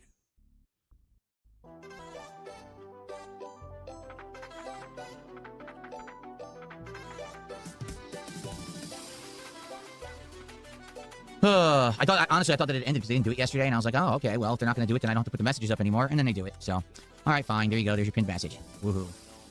Can I please? Why won't they let me pin the message, stupid thing? There we go. Okay. All right, folks. All right, so let's talk about everything going on. Let's start with Pal World so we can talk about that and get out of the way, and then we can talk about next week where I want to figure out DSP Tries It, and then we'll go from there, okay? So, oh, by the way, we got to talk about next week's schedule, which is kind of weird. There's something going on, so we'll talk about that. Oh, no! Schedule change? Does that mean his day off next week is not Saturday? All right. Pal World last night, we made the determination. We've basically hit the exact same point in 2026 that I hit playing Pal World in 2024. What do I mean? We beat the first boss. The game starts to open up. You start to explore more, catch more pals, and do dungeons, okay? And at this point, when I was playing Pal World in 2024, it fell right off. And what I mean is people said, oh, this is boring now. We don't want to see this anymore. We've seen the premise of the game. We get it. It's kind of boring. Please stop playing. And I did. Okay? Personally, I liked the game, but people told me we don't like it anymore. You know, we get it. Please move on. Last night, I was playing Pal World. Now, remember, last stream, we had beaten the first boss. So I said, okay, so what we're going to do tonight, we're just going to open world explore. We're going to catch a whole bunch of new pals, because that'll obviously help us, you know, in combat and also on the base camp and everything. And that's just the premise of what we're doing tonight, exploration. So we did for a whole hour. Went down to the beach and we're exploring, was doing all this stuff. Recruited a whole bunch of new pals and stuff. Did two dungeons, actually. And basically, while we're finishing it, right, I'm like, okay. And the chat is almost completely disengaged. Almost no one in chat is talking about Pal World whatsoever. All right? And in the hour that I played Pal World, I made $7. All right? There's a real reason right there. The bullshit fucking nada that fucking chat was fucking revolting against Phil playing again. No. The real reason why Phil was like, okay, fuck this game out, is all about the fucking money, the mighty American dollar, and the lack of it. Phil Bonnell doing his best fucking GTA 5 fucking meme, going, that's a $7. You can get yourself something nice at $7. Not nothing expensive, but something nice, you know. Grievich. There you go.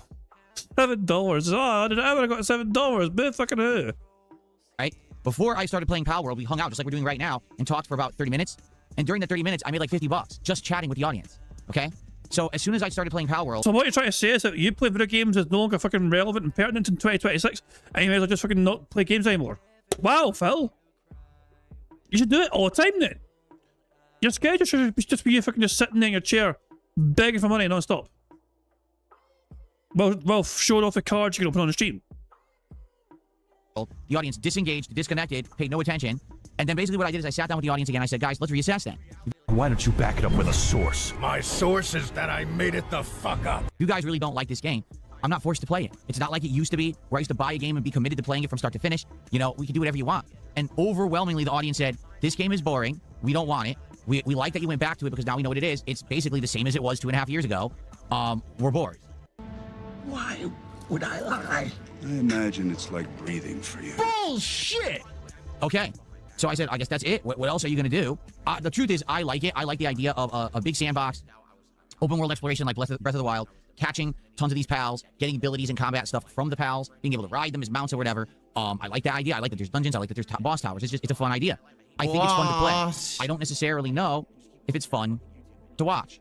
And the feedback that I got, it's not. Just like 2.5 years ago, even though, yes, the game looks better now. The game's been tweaked, so now it's more stable. It's more polished. There's a lot more to it.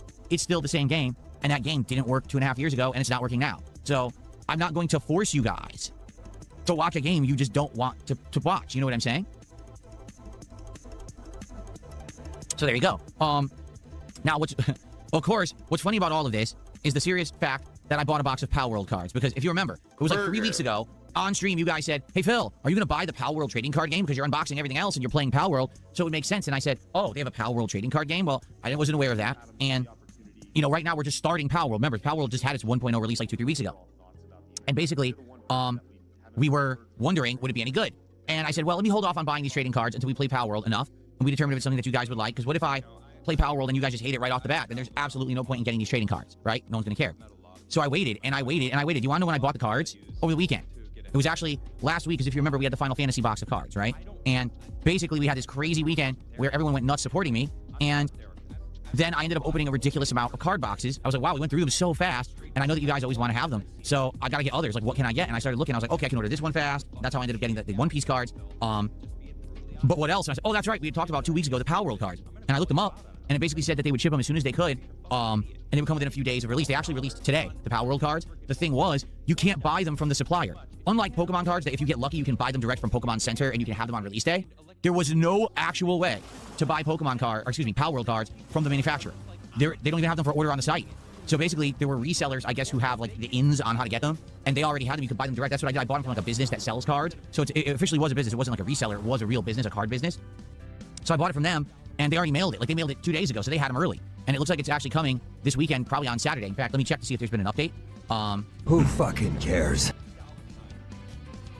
Just for the sake of it, let's see. According to this, they're still estimating a Saturday delivery because they're actually shipping it across the whole country. It's coming from the East Coast, so it's en route right now. So it's just kind of weird because I bought the Pal World cards, they're en route, and this is when people get bored of Pal World, say we don't want it anymore. So we're gonna get this box of cards. Now, there's good and bad news. Obviously, the bad news is the cards may not be much of a demand because we're not playing the game anymore. Maybe people won't give a crap about the cards, right? However, the good news is the card box was tiny anyway. It was only 12 packs. Yeah, compared to any other box of cards that I've opened, this is by far the least amount of packs. Like, but you're still going to charge the same prices as you would for anything else, even though you paid a lot less for it, and you're getting a lot less. So you spent less money, and you're also receiving less for that, and it's not worth much.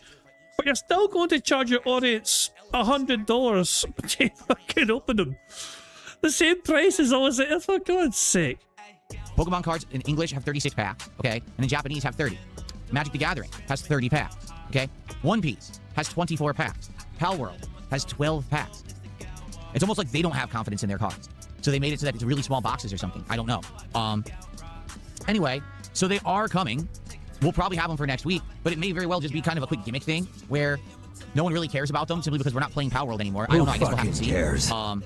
So yeah, let's see what happens. Let's see when they show up. We can talk about how to open them. You know what I mean? Like maybe we do it as bonus packs or something. I don't know, because I don't know if there's gonna be motivation for people to contribute to having open cards for a game I dropped because you guys don't like the game. You know. Then again, the other weird thing about the Pal World cards, absolutely no one is going to understand their value because it's a brand new trading card game. Unlike all the other stuff that I've been unpacking that are all established, this game is brand spanking new. So it very well could be the cards are worth a ton, or they could be worth absolutely zero. No one knows. So there's not a way to really price them or anything at first. You know, give it a few months perhaps, see if it catches on, see if they're in demand, then maybe we'll see. That's right, Rodrigo just said you may get a hit and it's not worth anything for years. Well, that's the thing. When it's a new set, no one even understands the rarity of the cards, right? We could very well open a pack and get a crazy card, and okay, it's worth nothing, but then in 3 months figure out, oh, there's not that many of that card. That card's worth $1,000. That's how trading card games work. So anyway, yeah, so that's coming. That'll be for next week. We'll figure it out, I guess, when it arrives. Currently, we're opening One Piece. After that, we're going to go back to the pitch black box of Pokemon, and after that, we'll talk and we'll figure out what's next. Okay, it's going to end up being what's readily available, right? Like, I don't know what's going to be readily available. Who For the fucking record, cares? there actually is a Pokemon card crash happening, but it's not as bad as people think. Basically, what's happened is the overall value of Pokemon cards has gone down slightly. What do I mean by that? Well, for example, some of the cards that we have on this wall have decreased in value a little bit. So this guy right here, what's his name? Topico. Make the When we got him from bad man this eye set of Japanese cards Bruh. about a month ago, he was worth like 13, 14 bucks. Now he's down to like 11. Okay? Is that world-shaking, earth-breaking? No, not really. Okay, not really at all. But you know where it actually is hurting? Resellers. Because overall, who's going to get hurt most by a general loss of value of Pokemon cards? The people who are trying to scalp them for a lot of money. Particularly, Don't you fucking dare try and go on your fucking moral high ground here and fucking criticize scalpers, not shit, and pretend you're fucking happy scalpers are getting stuff. You have been fucking using scalpers to benefit you. You fucking hypocritical cunt. I've been looking, for availability of boxes and pricing, and across the board, the pricing on Pokemon cards is going down. For example, a box of these, the Chaos Rising set, which was the first set that we were really majorly opening, right? And this I got my big hit. This is my most valuable card. Now, he was worth 380. Now he's worth 240. Yeah, I'm not kidding. He declined that much in value in the 2 months that I've had him, right? So this box of cards was going for over $300. It's now down to like roughly $250, and it's actually getting even cheaper by the day. Like every time I check it, it's cheaper. So what's happening is overall the pricing of a box of cards or, a bundle, etc. is dropping. Why? Because in general, the value of the cards is going down slightly, but when you're selling them in bulk in a box, well, then the whole box is devalued by a good amount. So that's what's happening. So perhaps what we'll do is wait till, say, like maybe early next week. Because I feel like I really don't think we're gonna blow through the One Piece and the Pitch Black cards by like Sunday. I just don't foresee that. Today, tomorrow, and Sunday, 3 days. I don't think so. So I think what we can do is by Sunday, Monday, see how things are going. By then I'll have the Power World cards too, and then take a look and see what's readily available. I've noticed not only the English cards, but also Japanese cards have all gone down in pricing. And you can get them more readily now because no one's really buying them. I think what's really happened is there's a big hype coming up for the new 30th anniversary set that's coming out in September. So everyone's anticipating that. Everyone's trying to buy those because they really feel like those are going to have tons of value. Since that's happening, all of the value of everything else has dropped. So it may be really easy and cheaper to get the cards now compared to how it was tougher. Remember I told you, it's hard to get them? Yeah, if the pricing goes down, that's great. Like, I'll be honest with you, I would really like to get another box of Surging Sparks because we liked Surging Sparks. That was the set where we got the amazing Pikachu and the awesome Hydreigon. And the set itself looked really nice. But it's an expensive box. It's over $300 for that box. So I've held off on getting another Surging Sparks box. The pricing goes down, maybe more viable to do, and it might be more readily available, but less people would want the box. You see? So let's see what happens. I guess we will talk about this early next week. We'll see what's available. We'll go from there. Okay? Cool. All right. So if Phil's spending less on cars, that means we're going to charge less. Fucking hell, no way. Bullshit. Next week, okay, I have an update. I'm off on Saturday. Yes, we know, and we're glad of it.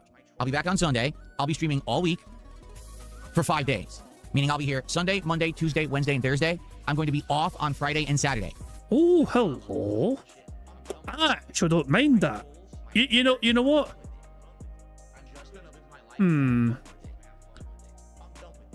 I might do a Sunday stream then. Because Phil's off like Friday and Saturday, I might do a Sunday stream that weekend.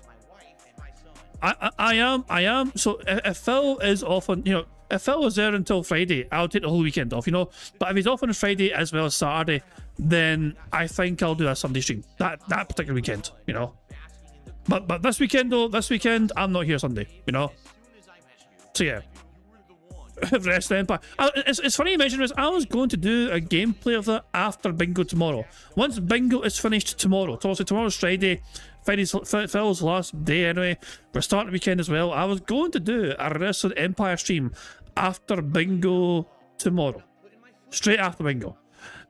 So yeah. That's the next Wrestling Empire stream I got planned anyway. To continue the journey that Dark Side Phil's on. After Bingo tomorrow. But yeah. But next week, who knows? But yeah. That's the first time I've had 2 days off in a very long time. I need the time off because I actually have now been backed up on stuff. This month's been wild, like I told you. My schedule's been crazy. I've been having appointments and weird things going on. And because of that, everything's kind of thrown aloof a bit. I'm out of a lot of stuff. Like, we have to go and stock up on food and stuff. Remember, we have the freezer now in our garage. We're almost out of food. Like, oh, crap. Well, I don't want to go start buying stuff every single week again and pay full price. I want to go stock up at wholesale clubs. I want to save money. I got to stock up on everything again. So we're going to need a couple of days off to do that. So that means that... You're going to need 2 days off to fill up multiple freezers in your home. Okay. Doesn't make sense, but okay. Friday, August 6th, and Saturday, August 7th, I'm not here. But that creates kind of a problem. Why? Because Friday, August 6th is the release of Marvel ToeCon. So you might say, well, that kind of sucks. You're not going to be here for the release day of Marvel ToeCon. I'm not. Okay, I'll be here that Sunday. When I come back, August 8th, that'll be my big ToeCon day. However, considering the state of Marvel ToeCon during the beta, this might very well be a good thing. And you might say, what do I mean by that? Well, did you see me play the beta on Friday? It wasn't pretty. That beta was pretty bad. The online play was atrocious. Trying to do ranked or casual matches in matchmaking almost never worked. And when it did, it lagged 95% of the time. I think I had one match that didn't lag. The rest were actually horrible connections. And then the only way to play was the lobby system. And with the lobbies, you play people from anywhere in the world, resulting in one-bar connections that are atrocious. So really, on launch day, I bet you it's going to be exactly the same. It's going to be a big, horrendous mess. And I bet it would take them a bit, maybe a couple days of testing again, to get this thing fixed to the point where it's going to run well. So maybe it's a good thing that I'm... Member bomb. My biggest fans are idiots. Thank you very much to Monkai for gifting 5 memberships to this channel to get another free space. We're 2 away from a full house as things stand. Those memberships from Monkai have gone to Stephen Nielsen, Crash Override, Lady Lisa, Ramen Brahmin, and Snortamania. Congratulations to you 5 individuals. Make sure you thank Monkai if you get a chance to, and of course thank you Monkai for getting us a free space and getting us closer to a full house and supporting the stream. Very kindly indeed. So there we go.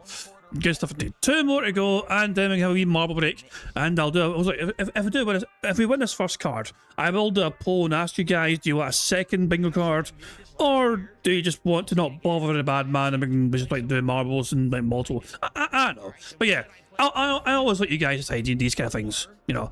If we get, we have 42 likes currently. If we have 42 likes as things stand, 50 likes on this bingo stream would be a full house.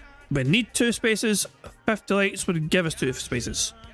So if you're not yet like the stream, like the stream. We get 50 likes with 1 bingo, and we can enjoy some marbles. I'm not going to be trying to play this thing on launch day, because it could just be a horrendous, laggy, busted mess that then they will patch, and hopefully they will fix. You know what I'm saying? I guess we'll have to see. So, yeah, it sucks. I know some people will be disappointed and be like, I can't believe it. You're not going to be here for launch day of Marvel ToeCon? Well, no.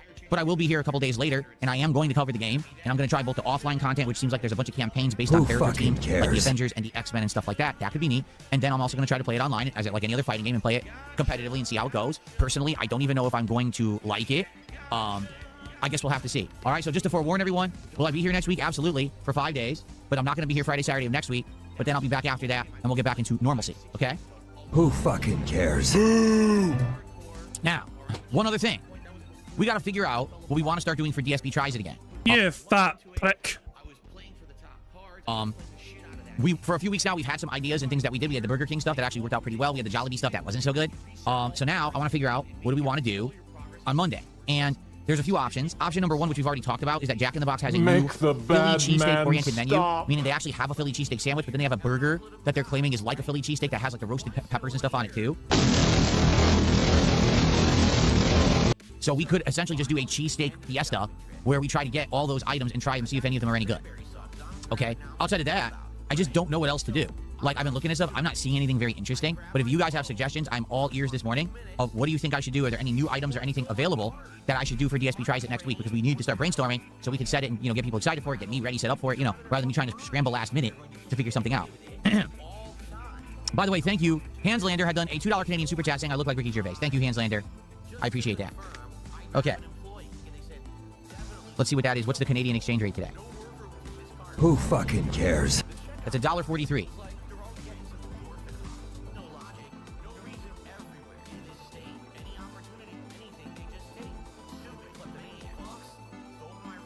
Okay. All right, so what do you guys think? Does anyone know of any items going on right now that you want me to look into? Or should we just say, hey, let's just check out the Jack in the Box stuff? Let's see. Please stop talking about food. I'm getting quite peckish.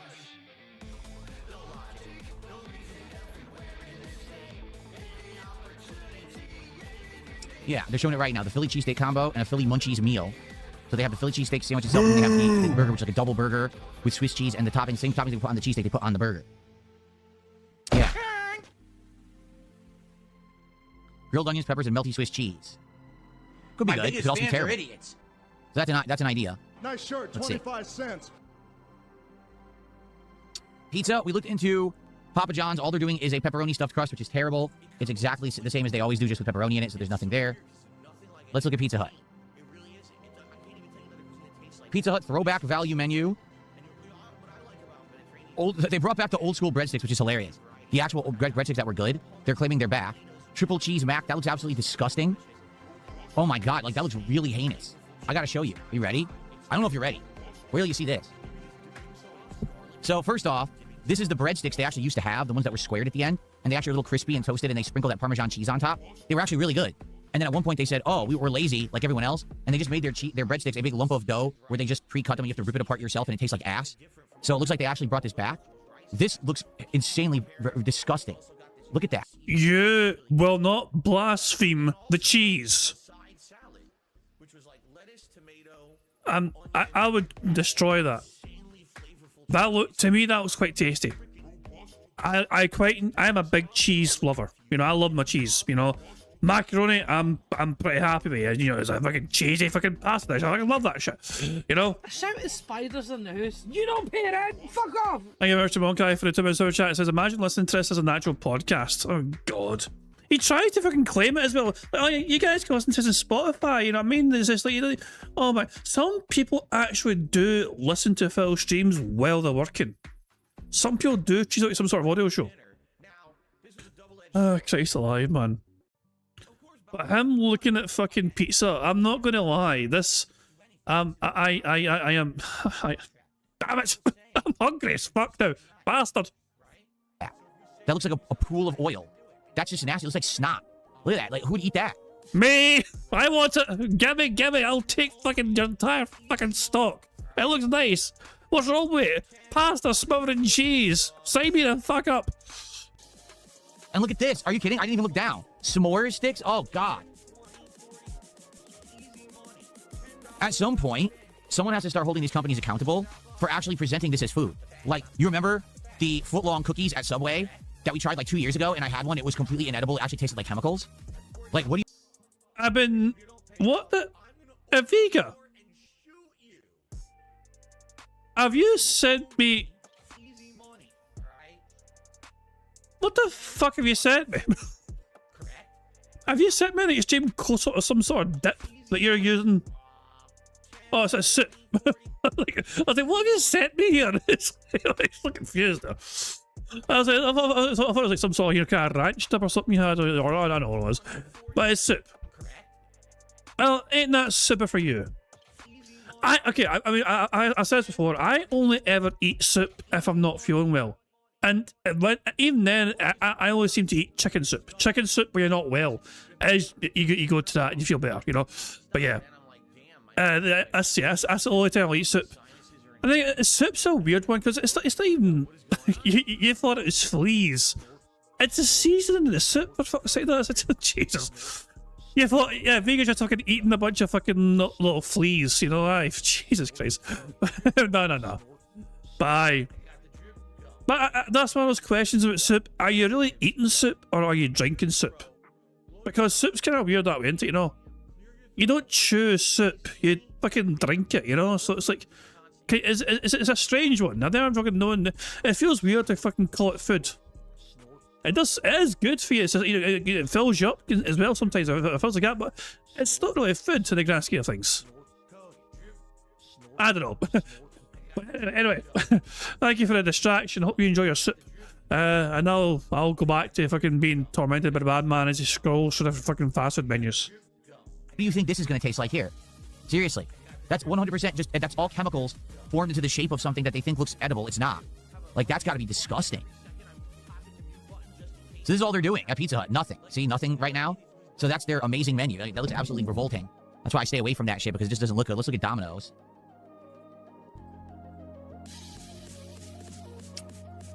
Let's see. S'mores lava cakes. Oh, wait. He finished his morning show at 12:49. So we are 50 minutes away from the end of the morning show. And he only got given $17 so far. Oh, goodness me. He's having a very slow... On the bright side, we don't lose any fucking free spaces because of the bad man. Our free spaces are safe from Wales. Oh. No. They have nothing. Yeah, I don't even know. Like I said, do you guys know anything? I'm looking here. I don't see anything. And that's kind of the problem, is there's really not much going on in the realm of food. People aren't that interested. Panda Express has hot orange chicken. Yeah, we just did Panda Express a couple months ago. So I want to go back there again. It's going to be the same, you know? It's going to be exactly the same as it was. It's not going to be any different.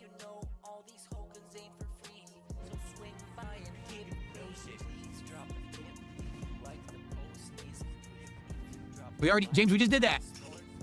Oh, McDonald's is going to have a Spider-Man meal? Is that true?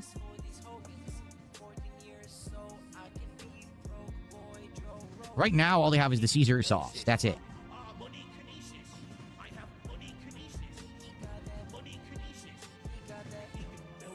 Yeah, right now they just have the stupid Caesar sauce, which isn't that interesting. Basically, they have a bacon Caesar McCrispy, a Caesar snack wrap, and just the Caesar sauce by itself. It's Caesar dressing. Like, literally, it's Caesar dressing. Oh, I'm going to go to McDonald's because they have Caesar dressing. You know, the Caesar dressing that you can buy and put on anything yourself. Oh, go to McDonald's to get it. Why? I can't go to the grocery store? I can't go to the market and get it myself? We tried the fajita street chalupas, James. They were disgusting and bland as shit. They were terrible.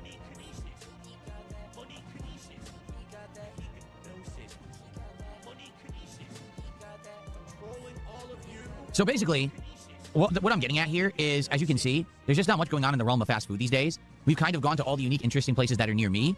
So I could go back. Like, should I go back to Katsu Burger again? Who sure. fucking Could I go back cares? to Shake and Go again? Yes. Could I go back to Salty Blue or the place where we got the meat pies? Yes. But it's just going to be doing the same thing again, which we've already done, right?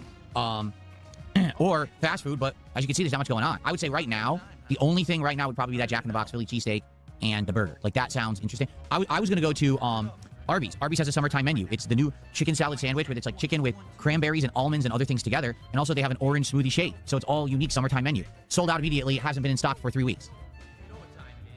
So basically what it is, they say, oh, we have a summertime menu. And then they didn't actually ship any of the ingredients to any of their stores. And none of the franchisees bought them. So they don't have the menu. It's just not available. It's listed on all the apps. It's listed on their website as sold out. You just can't get it. Boring. Sounds like a good marketing ploy, doesn't it? So I guess we're not doing that.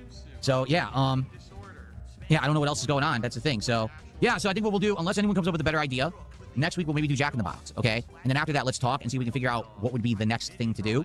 But I don't know at this point. Maybe we give it a break, right? Maybe we actually give it like a week off until maybe more things are going on in food, because right now there's just like nothing going on. Like, Little Caesars has a Spider-Man tie-in pizza. Do you want to know what it is? So they take the pepperoni and they cut it into strips and they put it on the pizza like that in strips instead of round. You hear this music? This is the soundtrack they played when the genius came up with that idea.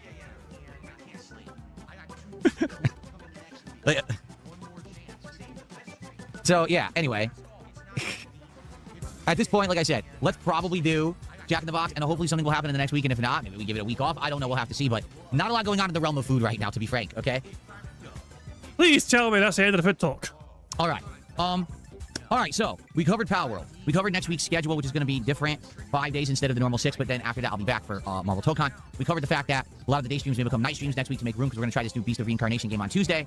And we covered the card talk, right? We covered that. So I think we covered pretty much all the topics that I wanted to discuss. I'm almost positive we covered everything. So,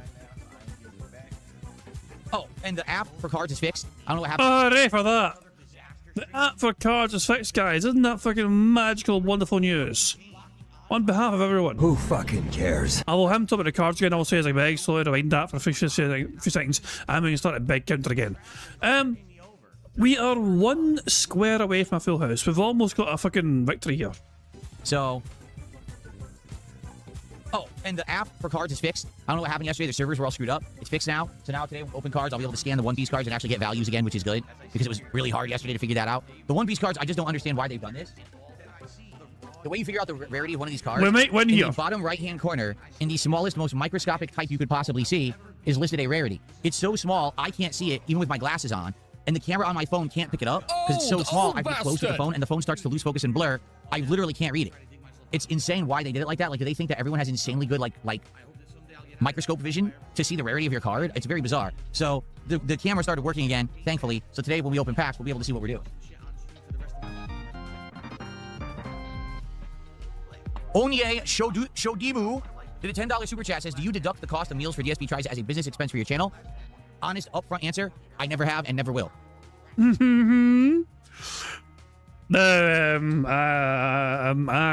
got one thing to say about that. Bullshit! Whenever Phil says he's being honest, then your eyebrows fucking raised, don't they? And fucking skepticism, you know. It's like, yeah, are you really though? Are you really being honest though? I mean, I think, and I agree with you, Ubu. Just, I don't know if I'd say something like that. I never thought I'd fucking have reason to say Ubu. But yeah, I agree with what you're saying though, because it would make perfect sense, logical sense, if he's doing it on his streams, for his channel, for his livelihood. It would make absolute perfect sense to have these done. I mean, he monetizes the content. It's a part of his job, it's business, you know what I mean? It would make perfect sense. The fact that he fucking doesn't, it's just absolute stupidity. I mean, is there a logical reason? Is there any benefit for Phil not claiming this as a business expense? I mean, the question is it possible? I mean, do you get in trouble if you claim too many things as a business expense? Like the Pokemon cards and the One Piece cards and the Magic Gathering cards, what if those are also down as business expenses, you know? And Phil will probably tell you that he doesn't do that either. Phil will probably claim that the cards are not a business expense either. You know? I don't know, it's just strange to me, I don't know, but whatever, you know? What do I know? I don't fucking operate on my business where, you know what I mean? I just fucking just do this shit for fun, you know? But it's so weird though, I don't know. You'd think it would make sense to try and get these things wrote off as business expenses, you know? If you're doing it for your fucking job or whatever. Same with the card shit as well, you know what I mean? But Phil will probably tell you he doesn't do that either. Nope. I do not do that. Why? It's a very simple reason why. Because that's not my real business. Do you understand? If my channel was based around fast food taste testing, and that was the main focus of my channel, and that's what made money, I could. That doesn't make much sense to me, to be honest. I'd say that's all a business expense, and I could actually write it off, okay? But in this case, doing DSP Tries It isn't a moneymaker for me. It's actually not done for the purposes of business. It's just done for... You rat bastard. Not Phil in this case. I was sent this. Kyle Denson had the kindness to send their current munch over on you know, so there we go. So yeah, thank you Kyle for sending me your lunch. But real shame if you ate a particularly, you know, bad bit of pizza and they disagreed with you. Terrible that, yeah. That's a lot of pepperoni on those slices, man. Jesus Christ. But there we go. I hope you enjoy your fucking dick. I'm quite hungry now, you pricks. For fun, because it's a nice special thing to do for you guys. I know you guys like the show. Let me remind us we get full context. Actually write it off, okay? But in this case, doing DSP Tries It isn't a moneymaker for me. It's actually not done for the purposes of business. It's just done for fun, because it's a nice special thing to do for you guys. I know you guys like the show. You've liked it since I revived it 2.5 years ago, and you want to see it continue. So because of that, and because it's not at all in regard to any kind of profits or money making that I'm doing for my business, I don't write any of it off. In truth, I never did. Even back in the day when it was actually a piece of content that I was trying to make money on, I didn't write it off then either. What do you... Just listen to this person. So you put it behind a paywall, question mark? What are you talking about? Yeah, it used to be behind a paywall. But that's up there. No, that is a big fucking question mark there. Phil used to hide the DSP Tries It stuff behind a $1,500 paywall. And yet it wasn't a business expense. He fleeced his audience for at least $1,500 per burger. That's not even... For one DSP Tries It, to unlock one episode of DSP Tries It, you had to fucking get him to 10 goals. $150 per goal. So he expected at least $1,500 just to order some fucking burgers. And all that shit. And the fact that was never a business expense is insane. Dapper Dragon claims he sent me something as well, but it's not a burger. Okay, what is it? Ubu. Ubu. You clipped me saying Ubu. But I've been clipped saying far weirder things than that, you know? I have said far weirder things for people on the internet for their amusement and entertainment, you know? Like, I'm pretty sure I sent a Vega something before, something about femboys, I think, you know? I'm not sure if they ever used that, you know? The Tractor Beam have their own clip as well, me going bah humbug, you know? So like I know stranger, they're getting very strange things clipped for me. But there we go. Anyway. So yeah, anyway, let's crack on with things about it. Phil, about to go and Phil. I don't charge people for food anymore. What do you, just listen to this person. So you put it behind a paywall, question mark? What are you talking about? DSP Tries It has not been a show based on any paywall whatsoever this entire year. Every single episode of DSP Tries It that I have done since December has been based off of let's just do it for fun. You realize it's the end of July, right? I don't do that anymore. I used to, but not anymore. Phil can take the moral high ground here because I no longer charge my audience for stuffing my face full of burgers every week. Now we do it for fun. I used to charge them $1,500 per episode. Now, it's just a fun thing we do. Where have you been for the last 7-8 months of your life? Some people are just really stupid. Anyway, Anye. Oh, move on. Phil said stupid. And that is actually a good thing for us because it means we've got a full house. So we have 14 free spaces. 1, 2, 3, 4, 5, 6, 7, 8, 9, 10, 11, 12, and 13 and 14. There we go. Full house? Oh boy. How exciting. Anyway. We got a full house on the Bingo card because Phil finally said stupid, and that means we got a full house. There we go. Fantastic. We're free. We're free from the bad man. Hooray for that. Otters. Come out here, you little bastards. We need you to fucking make us feel better about the bad man fucking being annoying as all shit. Well, there we go. We got a full house, which is fantastic news, of course. Now, as far as I can tell, Phil will be streaming for another 30 minutes for his morning show. It's up to you guys if you want to do a second card or not. I will do a poll, and you guys can decide whether you want a second bingo card or not. The options are either a second card or multiple marble races. You know?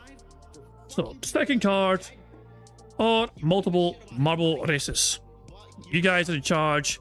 This is a democracy after all. So, there we go.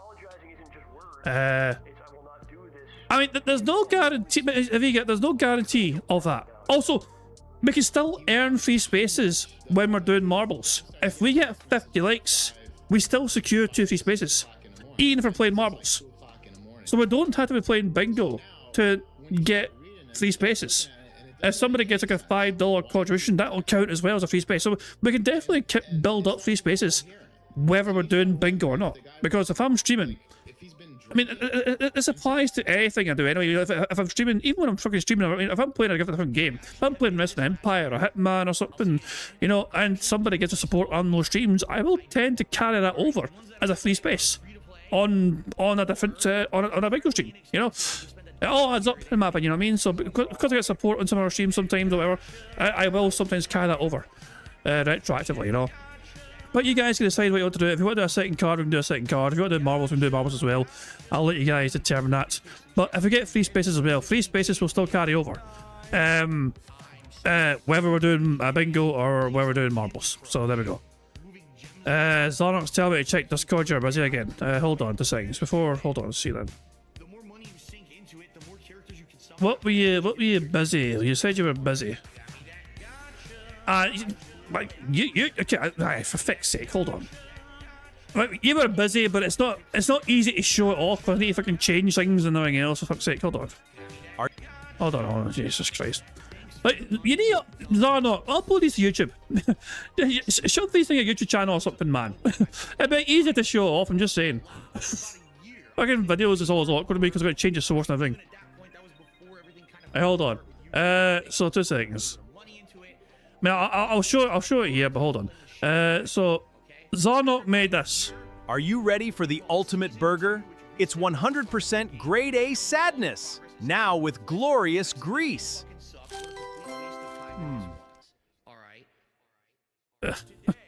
What the fuck's in the background? What the fuck's... I'm very distracted with a Futurama Simpsons kind of crossover hybrid abomination thing that's going on, that Devoom frame there. Like, what in the fuck? Very, very, very strange. He'd tell it's AI, his teeth are clean. Oh my goodness. Right. And we do have a second one as well. 2 seconds while I try and get a second one sorted here. Hold on. Hold on 2 seconds. So the second one, they made a more demonic second version, and it looks like this. Are you ready for the ultimate burger? It is sadness. Mulas. Eat it. Yeah, that was fucking terrifying. But there we go. But yeah, Zarok's been busy, as they like to claim. So there you go. And I know why it showed bizarre. Look, I know why it showed that bizarre Simpsons thing in the background. It's because of the what do you call it? You know, the shit. What do you call it? The film started with fucking Marge battering some old guy with a vacuum cleaner. And so AI saw that and then decided to make its own sort of thing afterwards, you know? So there you go. That's why that happened, okay? Anyway, I need to fix something here quickly. Hold on a second here. If I change that, I need to change the source back to fucking Chrome. There you go. So there we go. So if we go back to this and we go full screen, we should have autos again. There we go. Good stuff. So yeah, anyway, it's time for marbles, okay? Time for us to start playing some marbles, okay? Because we need to celebrate getting a full house. Yeah, Phil randomly has the Simpsons game. I think he's trying to showcase retro games on the Vim, and one of them is the old Simpsons game. Like, very retro arcade Simpsons game from like the early 90s or whatever. Or mid-90s, whatever it came out. But, Marbles is booting up right now. Here we go. Good stuff indeed. Actually, before we start properly, I really should check if there's any brand new comments for me to add. Is there any brand new marbles that are being asked to get added to the list? Or can we just go straight into the race here? Hold on a second here. And sort my comments by newest ones. No, I think we're good to go. I think we're ready to rock and roll and get on with the show. Righto, let's go to Q&A and let's hit random. The map we have for today's Full House Bingo race is called Aggressive Fast Abyss. It was made by Davation. It has a 72% elimination rate and an average finish time of just under 2 minutes. So a lot of marbles perish, but it's quite short. This sounds interesting. Let's see for ourselves what we've got to look forward to here in this particular map. So nice colours, bright orange, so it won't be hard to see anything. So we go down here, go for a little spin, hit these blocks. So why do so many marbles die? Wait, is that just a big jump? That's a big jump. And we can go either. So I think, do you want to go down the way? No, you actually want to drop onto the sides here. You want to drop down to the sides. I'm just kind of having a look here. Like, what is this then? How do you get down to? Oh, that's that. I see. Oh, so you might want to go left there. But there's 2 ways you can go, but if you drop down on this side, it's a lot quicker, obviously, because it gets you down to this bit here. Oh, well, this bit kind of bypasses that bit here, and then we go down here, and then we go down there. And we have another little thing where we go left and right here. The middle's all cut off. I get, yeah, a marble gets stuck in here, I guarantee it.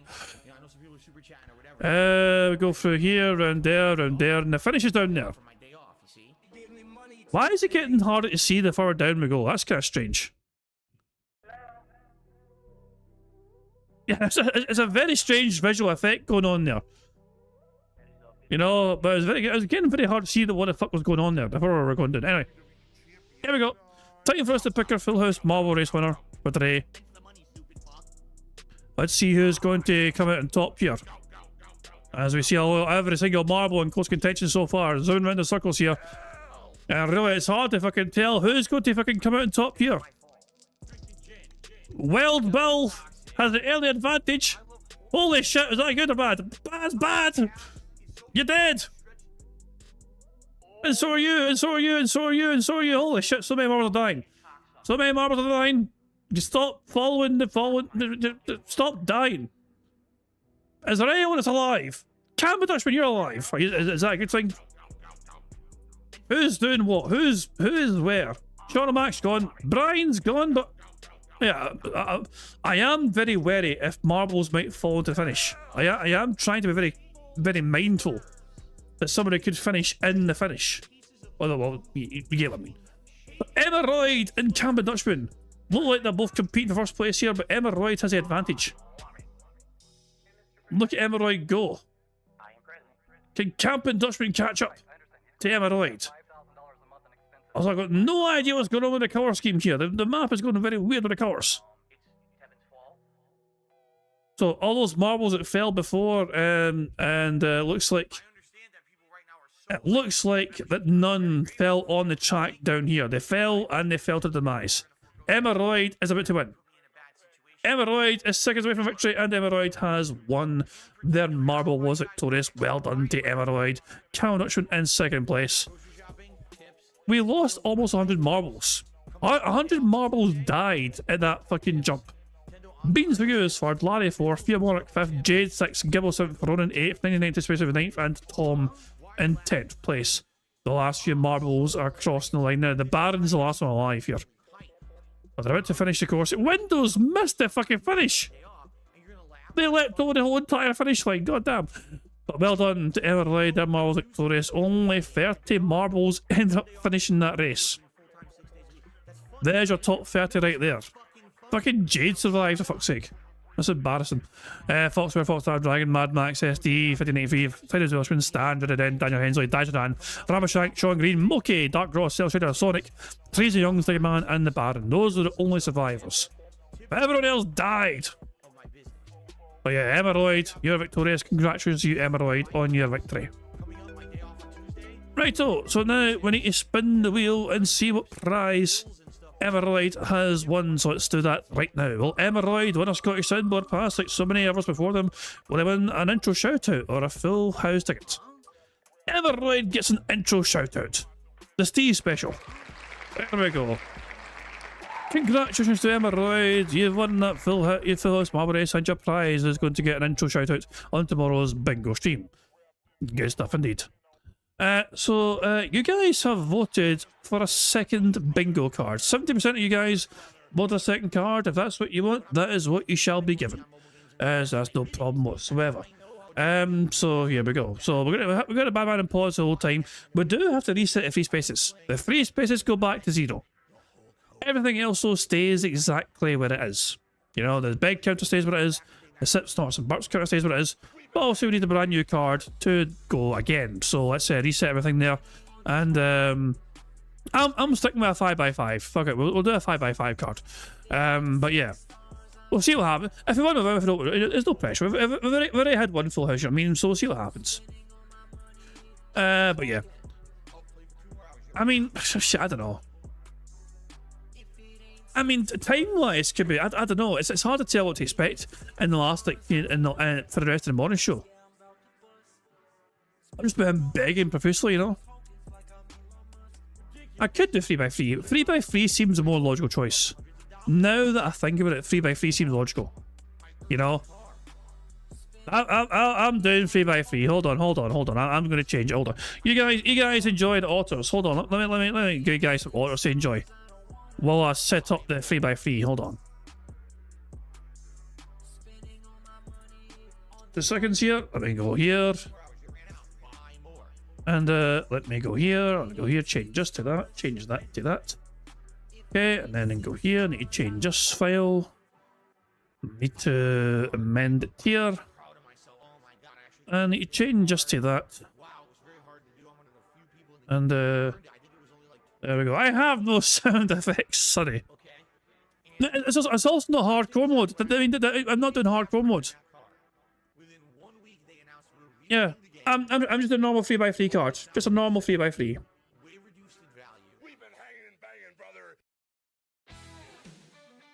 So there we go. So yeah, so I think I have everything ready to go here. If I press this button again, it should be a 3x3 card. There we go. Good stuff indeed. So there we go. Excellent stuff indeed. We've got a 3x3 card now ready to go. All we need now is a number.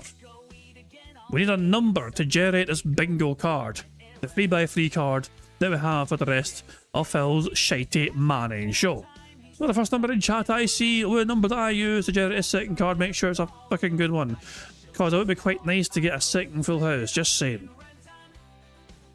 And is that the first number there? With BST saying 3-3.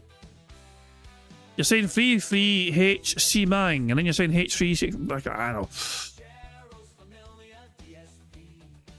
Oh, you're saying 3-3 non-hardcore, still good. Okay, I see what you're saying.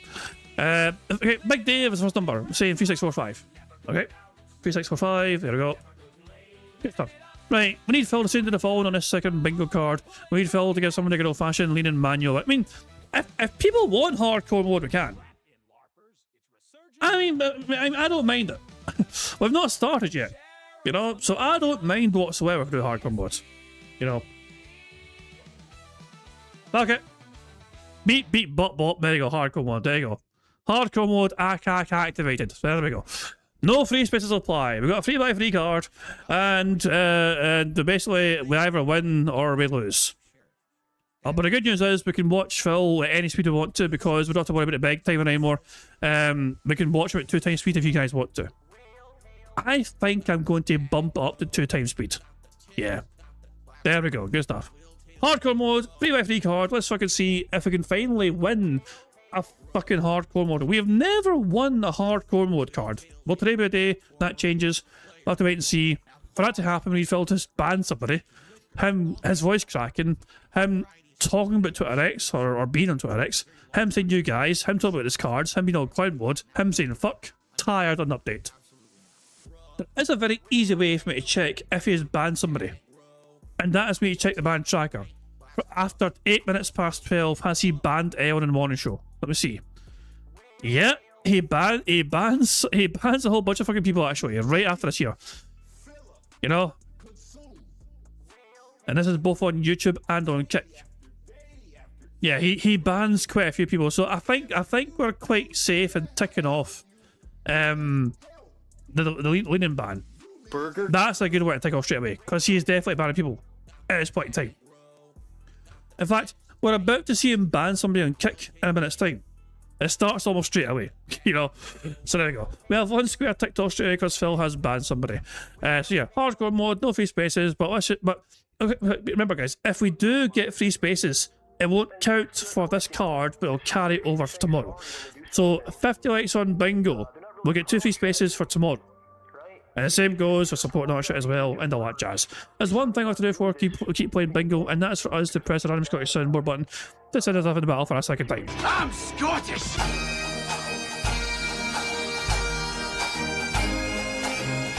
On that note, let's enjoy a hardcore mode bingo card. Let's see if we can get the 3x3 victory to end off this fine Thursday. Here if I can go.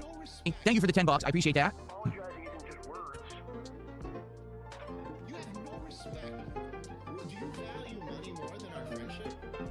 I got a $2 tip. Do you think your wife would enjoy trying to make something from Tasting History Cookbook? That'd be fairly unique. I have no idea what that means. What is...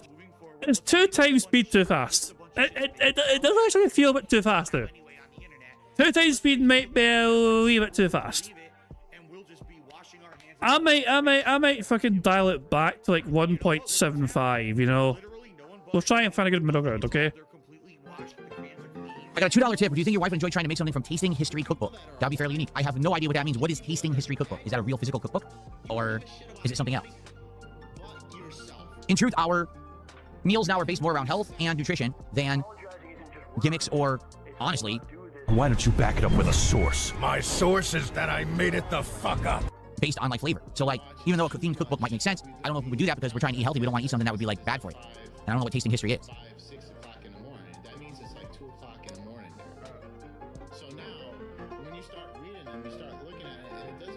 James says, I think there'll be some new things in August once the month kicks off. I hope so. I do hope that August will have some fun stuff. The really summer does have good fun food stuff. And I'm surprised that this year, it seems relatively dead. Or the things, once again, what's happened is in fast food, they just stopped trying. Like it used to be, oh, let's have efforts, let's have a new item. Let's have a summertime menu of exclusive limited time things that you want to come and get. Now it's, oh, let's take the pepperonis and let's chop them into strips and put them on the pizza instead of round. That'll get people to your store, for sure. Hey, I got an idea. Why don't we cut our burgers in half? And we can call it the half-C burger special. And sell them as halves now instead of whole burgers. That'll get people to the store, right? No one's ever done that before. Why not just do halves, right? And then you could say, it's healthier because you're only eating half as much.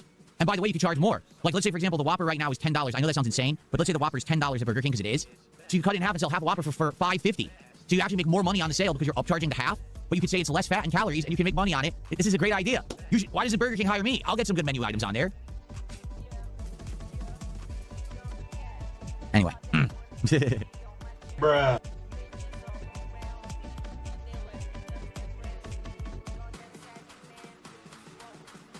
Okay. All right, folks. Well, I pretty much covered everything that I wanted to cover. Thank you to Onyate and Hanslander for the early support. You guys know how it works. Let me reiterate for maybe those who don't. On today's stream, we're going to be chilling and playing Assassin's Creed Black Flag Resync. Should be nice open world chill fun. I'm sure, as usual, you guys will be giving me advice on where should I go, what should I do, what's a good idea at this point in the game for content. I don't know if we want to do another Templar mission. We just finished one, or if we want to go back to the main story today. We'll see. But it should be a chill afternoon stream. Now, I have a box of One Piece cards. Burger. So far, we have opened 9 packs of these cards, and I like them a lot. I like the looks of the cards, the design. I think that the art is outstanding, and the hits, like that card I just showed you of Ace, look really, really good. Okay, this box could have a card worth over $1,000 in it. They actually have very valuable cards in these sets. All right. So, how does this work? Well, it's based on the level of support that you give a stream. If today someone does a $50 contribution, whether that be a super chat, whether that be a tip via PayPal, maybe someone does 10 subs over on Kick or 5,000 kicks, whatever it may be, $50 contribution, that's guaranteed we're opening a pack of cards today. Okay? If we get to $100 of cumulative support between everyone who supports on the stream, that's a pack of cards. If we get to 150, that's a pack. 200, that's a pack. Every 50 therein is a pack. If someone does a big contribution today of $100, we open an ultra premium pack of Prismatic Evolutions Pokemon cards where you can get a God pack where every card is a hit of the EV Evolutions, and that pack would be worth like $3,000. Okay? That's pretty cool. If we reach $250 cumulative on the stream, we also will open one of those packs of Prismatic Evolutions. All right? So we open packs at the end of the stream on a show that I call DSP Pack Rips. If we are going to have 2 or more packs, we do an episode. So I just want to make it known, if we don't get to the $100 of support, or if we don't get a $50 contribution today, right, we're not opening anything. If we do get to the 100, but then we don't have enough to qualify for a second pack opening, I'm going to save that pack for the late stream tonight. Why? Because I do a show called DSP Pack Rips, and opening 1 pack of cards would take a whopping 3 minutes, and the show would suck. It's better to have multiple packs saved up together, so I do only 2 or more, then I do the show. So, today, if you're chilling, if you like the content, if you've enjoyed this morning show, if you're going to stick around for Assassin's Creed, and if you like my channel and the content I put out, please consider supporting it in some way. Every little bit helps, it all adds up, and we get cumulative rewards at the end of the stream, seeing what kind of awesome cards I can pull from One Piece. Okay? There you go. All right. We have chatted, and I talked about everything I wanted to talk about. We got some extra time. Ladies and gentlemen, tag me in the chats, and let's see what you want to talk about. Let's do some Q&A. Okay? Who fucking cares?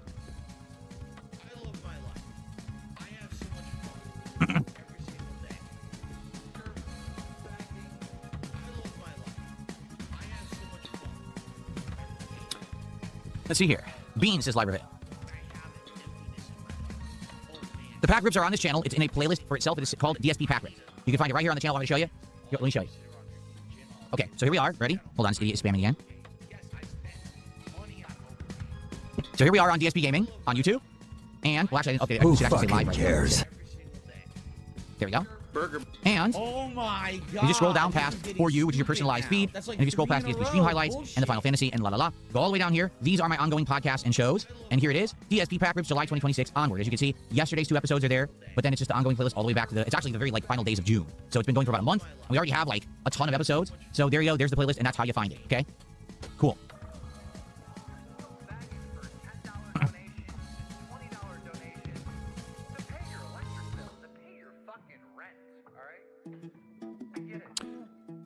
We haven't done highlights in a while, so at 2 a.m. he says, what's the status of the highlight videos? We haven't done any because, honestly, let's be honest, it's been a dead summer for gaming, right? Since early June, when we had that week, that would have been E3 week, we had all the new game announcements, GTA hype, and all of that. Pretty much nothing has happened. There's been no big updates on anything, right? Nothing. The one big story has been Sony saying they're going to get rid of physical copies, and I was going to do a highlight video about that. I actually talked about it on a show, and my editor was on vacation and wasn't able to edit for me, and I said, oh, that sucks. And so after that, to be honest, nothing has happened. Like, take a look at the last few weeks. It's been dead. There haven't been any big new release games for me to do highlights of. There's been no controversies to talk about. There's been no gaming news going on. So there's just nothing happening. And the thing is, I'm not going to pay my editor to make a video for me that has no traction and no one cares about because nothing's going on. Okay? Eventually, some stuff will happen. There'll either be a big game news story to talk about, or there'll be something controversial, or a new game will come out and it'll be hyped to talk about. But right now, there's not. So because of that, I haven't put out highlight videos in quite some time because there's nothing to highlight. We are just doing summer downtime content. It's still chill fun and I'm still doing really well, but there's nothing to really hype up with a highlight. That's why you haven't seen one recently.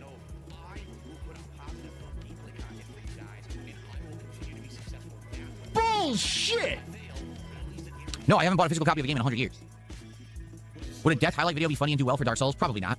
People have seen me die in Dark Souls 5 zillion times. It's nothing special. I doubt that it would do any numbers. I mean, let me put it this way. The gameplay highlights that I've done on the channel have actually done the worst of any highlight. Okay? A couple thousand views.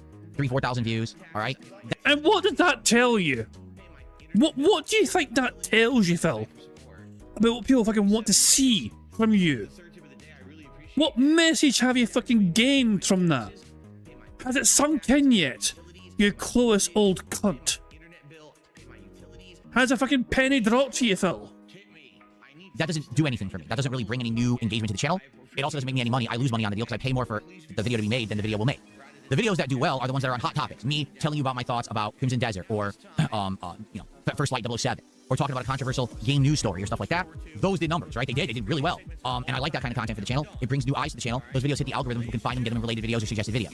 So the gameplay highlights pretty much will never show up like that, but the hot topics will. So when a new hot topic happens and I have a take on it, we're definitely gonna do that content. The gameplay stuff, like I will do gameplay montages for very pertinent games. Maybe when the new Call of Duty comes out, when GTA 6 is out, that's when that stuff makes sense. Not for just willy-nilly games here and there. They're never gonna do well. Who fucking Philip, good to see you. I hope cares? you're enjoying your vacation. Thanks for stopping by.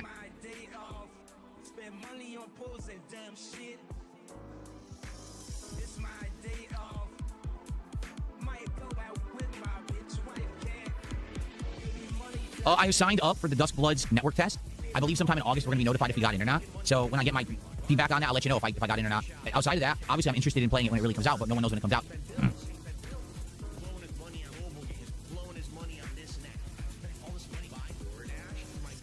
Tommy Versetti, I'm not really well versed on piracy. I couldn't tell you who my favorite pirate is. Obviously, I need tips. Yes, I spend money on mobile games. Okay? These are my life priorities. Yeah, you know what? I guess we should talk about that. Night Rain. Anyone even remember Night Rain? So weird that it was announced pretty much out of nowhere. Hey, look, we're releasing a new FromSoft game, but it's an online-only co-op game, right? And everyone was wondering, would it be any good or whatever? And it came out, and people talked about it for like a month, and they did do updates to it over the course of last year, but no one talks about Night Rain anymore, right? Like, that was a total just fart in the wind. Like, everyone played it for like a minute and said, oh, that's what it is, and then no one ever spoke of it again.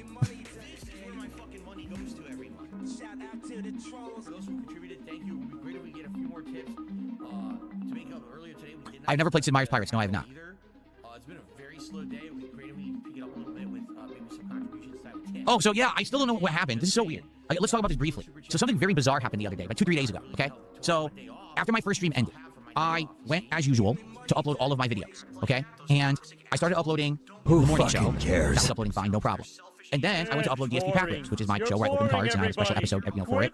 And it's the same thing that you do anytime you upload a video to YouTube, which you usually say upload, and a window pops up, says drag the video into here. And once it's dragged in, it starts to upload, then you can put in all your metadata, like the name of the video, tags, put it in a playlist, description, etc. So I dragged the video of DSP Package into the window. It just lags for a second, and then my PC turns off. I mean, it turns off. It's not, oh, the browser froze. Oh, there was a blip. The PC just turned off completely. Okay? I was like, what just happened? Okay? So I restarted the PC, got it all set up again, went to the same window, said, let's resume the upload on the morning show. So I did, and that resumed fine and started uploading again, no problem. Okay, let's upload the pack rips. And I dragged it into the window, PC turned off again. And now I'm like, huh? This is really weird. So I did try it one more time just to confirm that I wasn't crazy. And on the third try, it did it again. Okay? So then I restarted. I said, well, obviously I'm not going to try to upload this video again. Something is seriously wrong here. And I started to think, what could it be? I said, well, number one, if it's a corrupted file, okay, it shouldn't play, and also I shouldn't be able to do anything with it. I tossed it into the video player, it played fine. I skimmed all through it, 0 errors, everything's good. Okay? So what about tossing it into my video editor? I put it in the video editor, I'm working with it, it's fine. So what's going on? You know, like what's actually happening? I tried uploading other videos, fine, no problem. Every other video was fine. It's this one particular raw video that when I try to upload, my PC turns itself off. I've never experienced anything like this ever. In my 18 years as a YouTuber, I've never seen my PC say, I don't like that video, keep it away, or I'm gonna turn myself off. Okay? So I started searching online, all right? And basically as I'm searching online, all right, I find a few explanations. Explanation number one is it could be corrupted. But I don't see how it could possibly be corrupted because there's no, it's playing and I can edit it. How could it be corrupted? I don't understand that. Then it says, well, it could be an issue with your power supply. But the thing is, if it's an issue with my power supply, why does every other video upload? Why am I streaming right now? Why is there nothing wrong with the PC unless I'm just specifically trying to upload that one video? Now the other thing is, they're saying, oh, well, it could have something to do with your hard drive. Except I run on all solid-state drives. You know what I'm saying? It's not, oh, my hard drive needs to be defragged. You don't defrag solid-state drives, right? Like, so it's not going to be that. And by the way, everything is pretty much only a year old. Like, I bought this PC December 2024, so it's only a year and a half old. The SSDs I use, I bought after, like a month or two after. So everything is only about a year and a half old. Why on earth would there be a problem with the hard drives? You know what I'm saying? The only thing I can think of with the PC turning off is that basically something with that video file caused either the CPU or something to like actually spike and overheat, and the computer immediately said, don't damage, and turns itself off to prevent damage. But why on earth would you taking a specific video file and uploading it to YouTube in its raw form cause that to happen? I have no clue. Maybe I'm just not technical enough. I'm all new to this stuff, you know what I'm saying? But this is the weirdest thing. So how did I solve the problem? I took the video, I put it into the editor, and I ran it through the editor and converted it to a different type. So my raw files, let's take a look at what I record at. My raw video files I record as .mp4 files, okay? So what I did is I ran it through the video editor at a different encoder, and I think what it does is actually the video files end up being slightly smaller when I run them through the editor. So I just ran through the editor quick, one pass, and then I uploaded it, and it worked. Absolutely no factual corroboration for any of it. Sylvania says, from my limited knowledge, sounds like a power issue. The CPU drew too much power with that specific video, or the CPU was overheating. I don't know. Yeah, I mean, and how would you find that out? How would I know if my CPU is overheating? Where do you even get that data? I'm sure there's maybe a third-party app perhaps you can install somewhere. So looking at performance right now, my CPU right now is running at 18%. It says, I don't know how you can see like temperatures and everything. I don't know how that works. I'm honestly paying less and less and less attention to the Badman because I am literally just trying to decide what I want for dinner. Like I am hungry as fuck, and I'm like trying to decide what I want to eat. So I'm ignoring the Badman lessons. If I miss anything on the bingo card, please let me know. I am listening. I am still hearing what Phil's saying, but I've got one eye on like fast food menus. Space me that way because I'm fucking starving. Hey, speed. Yeah, it's not telling me the temperature. This temperature's here. Nope. What's this? Nope. I don't think it tells you that. Do you want a burger or do you want a pizza? No. Or do you want something different? So I don't know. The problem is choice. No, I don't have my PC on the carpet floor. That's ridiculous you would say that. All my stuff is on big stands on wheels with big space between the floor and the bottom of the PC, so it's properly aerated. My cases all have nice ventilation. I have the ability to take the sides off and clean them. I have a thing that I used to blow. It's a fan over there that I have this rechargeable fan that I used to clean it. So you're completely an idiot. That is not. My setup is actually nice now. My setup is like pristine shit. It used to be an atrocity. For a long time, I had the worst setup possible. Since I upgraded, everything's amazing. So I don't want to hear that nonsense. So I've been told you have to access the PC BIOS and you have that kind of data in there. Well, okay. I'm not going to do that right now.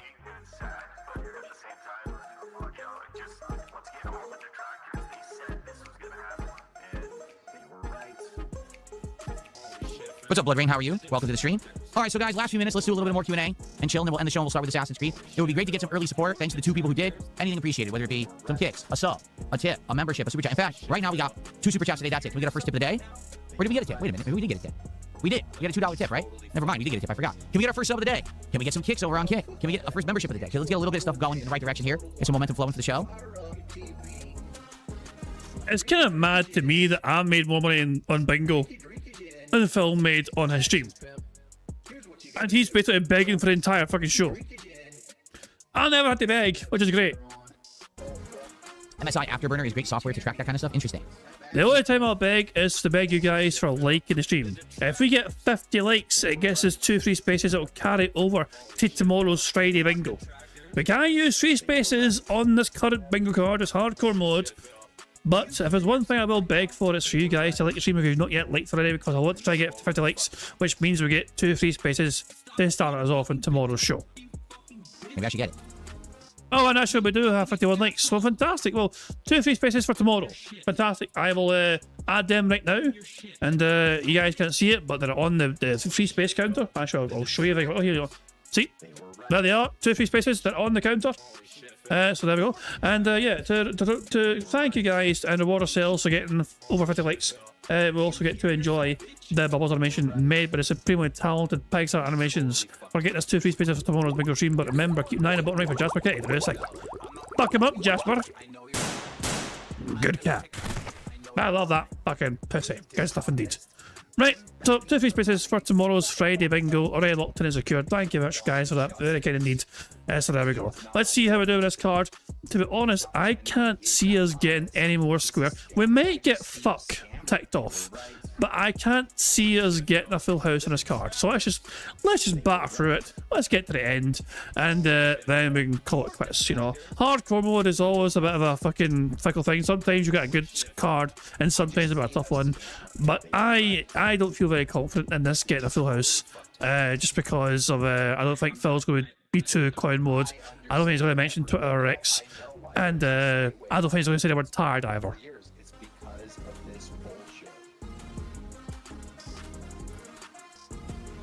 Exactly, it is weird. It was one specific video. The weirdest part, short video. Like that DSP pack rips was probably like 15 minutes long. It's not like it was an insanely long, lengthy video, and it was just the camera running while I unpacked cards. It wasn't like, oh, it's a ton of action during a video game with explosions and high, probably high bit rate. It wasn't. It was a relatively tame video. So why on earth that particular video caused such a problem, I don't know. It's very bizarre. Who fucking cares? Boo!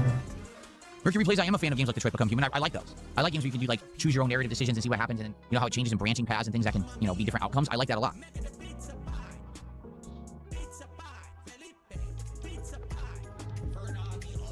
Yes, Jasper has a particular favorite style of cat toy. He likes those little balls that are made of like cloth or foam, and they have like tinsel on them. We call them koosh balls, but that's not really what they're called. So they're little, they're like this. He likes it because he thinks of them as prey. So he bats them around, he knocks them around the house, he puts it in his mouth, he walks around with it in his mouth like it's a prey that he caught. So he really likes that kind of toy. Did I prefer Marvel 1 over Marvel 2? Marvel vs. Capcom 1 versus Marvel vs. Capcom 2. Marvel 1 was when I got into competitive fighting games. Before Marvel 1, I wasn't ever really playing competitively. It was just casually at my local arcade. Who When Marvel 2 fucking came out, a cares? whole bunch of tournaments and things started happening in my area, and that's when I started traveling and getting better at playing games competitive. Marvel 1 I like a lot, and it's still, you know, it means something to me because that was the game that got me into competitive Street Fighter. But Marvel 2 is a superior game. And, like, if I had a choice, would you like to enter a Marvel 1 or Marvel 2 tournament? Probably Marvel 2. But I love Marvel 1 as well. Oh, people person wants me to react to this new Resident Evil trailer. Is there a new one that came out? Let's look, I guess. Boring everybody. Quit boring everyone. Oh man, I'm already on. I should probably get coffee before we start with gameplay. That was the perfect time for you to say tired. You that bastard. 7 days ago? Is this the new one? 7 days ago? Yeah, it's not the teaser trailer. It's a new one. Here it is.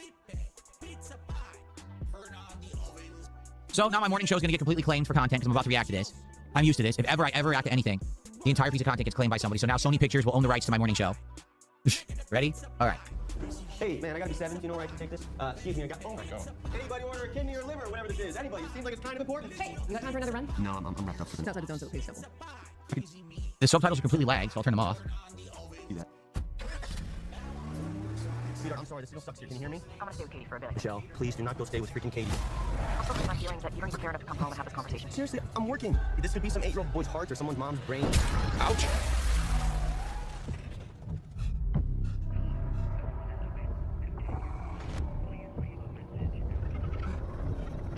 Hello?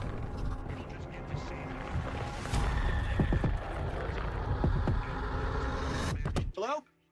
There's an emergency here. Wondering if I could use your phone? Hi, Henry Michelle. Leave a message. Hey, baby, I'm really sorry that we got disconnected earlier. Some things have happened, and I can't get a hold of the police. Could you just call me back on this number, please? What? Why would you go upstairs? It's not your house, right? And you know that there's some weird stuff going on. Why would you continue to invade further into the home? Why would you pick up the gun that they own? Like, all right, maybe he feels like he needs to defend himself because something crazy is going on. Why would you go further into someone else's house with said gun? You'd leave. Wouldn't you? I would leave. You're looking for bullets. Do you not hear them? The house. I would not continue into the house. To me, am I crazy? I thought he was looking for bullets. He found the gun, but I thought he was looking for ammunition for the fucking thing. That's what I thought was happening there. Got disconnected earlier. Some things have happened, and I can't get a hold of the police. That's why he's looking. And I felt like, why is he? I've got a shotgun. I know it's not loaded, but no one else does. For God's sake. This is house with said gun. You'd leave. Wouldn't you? I would leave the house. I would not continue into the house.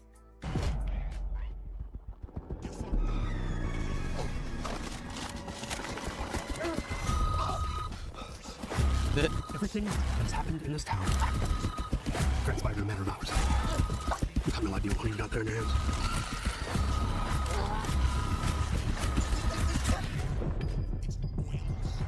Yeah, where was it going again? Raccoon City General. Hey, no sweat. Okay. See, I think it looks good as a movie. I don't know if it looks good as a Resident Evil movie. Does that make sense? Oh, by the way, heads up, we detected video in your stream that belongs to someone else, and you may be temporarily shut down. That's what YouTube just told me. So that guarantees that I will not make money on this morning show today, that they're going to demonetize it. Okay? Who fucking So I would cares? say, here's the thing. I've seen both Barbarian and I've seen Weapons. Okay, I've seen both movies.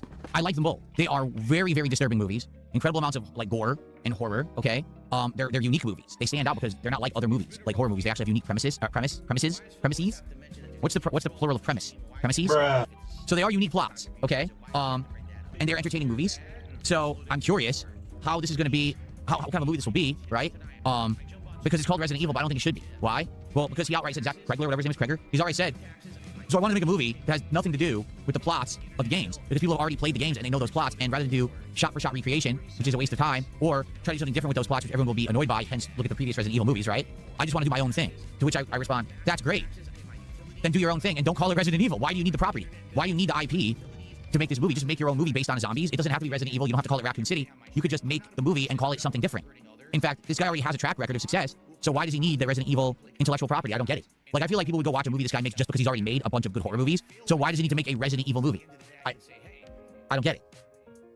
Because now what's going to happen is, no matter what, right, even if the movie is great, people are going to now compare it to the lore and the worlds of the Resident Evil games. And there's going to be people who are going to be upset and say, well, it's not in line with what we know from the games, right? I mean, take a look at the Fallout TV show. Oh my God, the ghouls are different and this is different. How could this possibly be? Well, in this case, you're calling it Resident Evil, so since you're borrowing the story and the properties of the franchise, you should adhere to the rules of the franchise. But he probably won't. He'll probably say, oh, well, this is different, this is different. It'll be scary. I trust you, it'll be scary. The other two movies that I saw were scary. He is really, really good at building suspense with shocking reveals, and he's also very good at a feeling of unease, foreboding, dread. In fact, you know what? That might be the best wording I can use to describe his movies, is the best feelings of dread that I've ever felt watching a movie. Does that make sense? Who fucking cares? So that's good. When you get your whole body is immersed in horror and you're dreadful at what's going to happen, then the movie maker has done a good job, and he does a good job at that. So that's what I would say. And previously, the two movies I saw, you know, Barbarian and Weapons, they stand out. They are very unique movies. They are like no other horror movies you've seen before. So it's not like, oh, it's the same formula done 10 times. It's not. So that's what I mean. Like, in this case, he's going to be using the Resident Evil IP, and it's like, are people going to be disappointed now because he throws his own unique style at it, which I think he should, but then why call it Resident Evil, right? Like, remember Final Fantasy The Spirits Within? Many of you probably don't, probably before your time. So in the early 2000s, they wanted to license out Final Fantasy for stuff, and they made a movie called Spirits Within, okay? The movie has absolutely nothing to do with Final Fantasy. Like, zero. I'm not even exaggerating. There's nothing in the movie that has to do with Final Fantasy. But they called it Spirits Within and had cool CGI, so, oh, Final Fantasy. People went to see this movie, and for the record, it's not bad. It's a decent movie, but it's not Final Fantasy. So why did you call it that? Oh, because we wanted more people to go see the movie, so we licensed the IP. It's like, well, that's dumb. You know? So is that what's going to happen here? I don't know.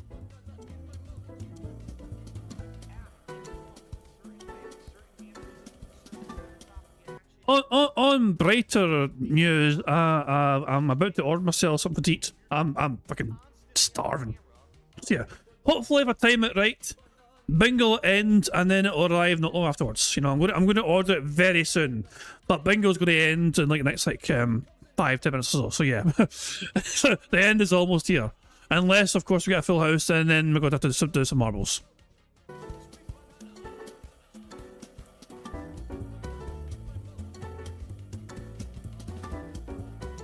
I guess we'll see. Well, it looks good. It does. It looks like a scary movie. It looks like it'll be full of dread. So I guess we'll see. But I think it'll be good.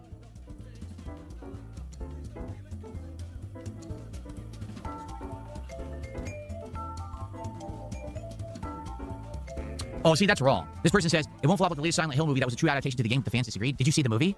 It's not an adaptation of the game at all. They take some things from the game and then completely change the plot in another part, and it makes the movie terrible. The plot of the game is much better than the plot of the movie that they came up with to change and say, oh, I made it my own. Like, literally every change that they made to that Silent Hill movie is worse than the plot of the game. So they should have just kept the entire plot of the game intact.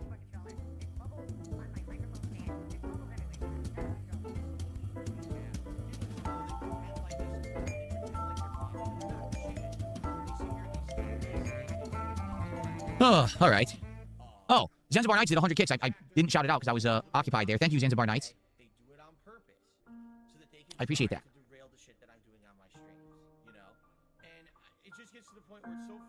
No, I did not see Resident Evil Welcome to Raccoon City. I don't think anyone did. Did they? Did anyone see that movie? Massive stalling going on. Talk about Resident Evil F. It takes place in Japan. Stall. Yeah, why not? Why not just take every horror franchise that's not in Japan and put it in Japan? Just so the Japanese can say it's good. Because that's exactly what happened with Silent Hill F. Like, oh, look, it's Silent Hill, but in Japan. It's not Silent Hill at all. It's nothing to do with it. Oh, it's Silent Hill in Japan. And they're like, yay, it's a great game. And all the Japanese rave about it. And like, no, you like it because you got something in Japan. That's why you like it. The game itself isn't that good and actually isn't Silent Hill. And it was a terrible plot. Like, atrocious. It was like awful, you know, really bad manga is what it was. Like a really bad manga. And like, they turned it into a game like, oh. Wow. It was Asian glazing. That's correct. It was glazing the Asians. It was disgusting. We don't need to glaze them. Starshine Radiance, thank you for a $1 membership. I appreciate that. Thanks for supporting the channel. You racist fucking maniac. Virgin Replays, I've seen every theory in Final Fantasy VI. I have. I've seen all the theories.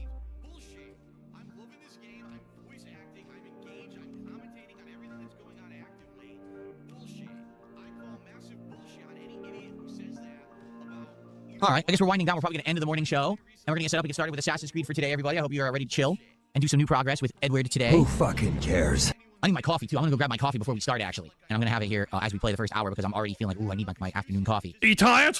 Stay tired. Stay tired, you little bitch. You guys are cool? All right. Thanks for a great morning show. Tomorrow we will do the level 1 podcast. So tomorrow it's going to be a cumulative review show. We're going to talk about all the stuff that happened this week. You know, the success of Final Fantasy VI, which I hope continues tonight. We're going to talk about the failure of Foul World, the schedule next week. You know, all this stuff, and hopefully you guys will come back and hang out with me tomorrow, despite the fact that it's a podcast instead of a morning show. Because as you know, it's completely different. Not even close to being the same vibes, right? Very different show. And that's okay. shite. All right, everyone. Thank you for watching, and I will see you for Assassin's Creed, and of course for the podcast tomorrow. Okay. All right, guys. We're going to get set up here. Pile of pish. Get on me a crappy fucking end. Just end this film. The Power World cards, they're coming. They're already en route, so we're still gonna have them and open them and everything. What are you gonna do? Remember, Bingo will end officially when he starts recording for his shitty gameplay. Alrighty. So, oh, look, guys, look how ripped he is. Look how strong he is. Beefcake. Yeah.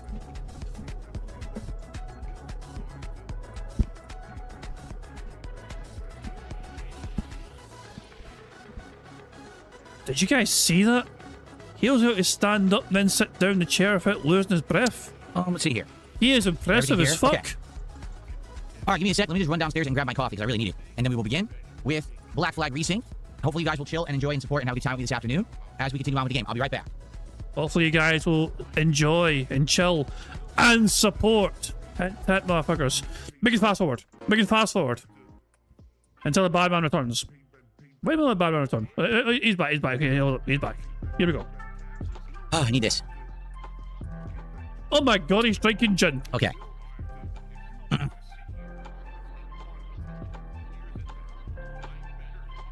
Alrighty.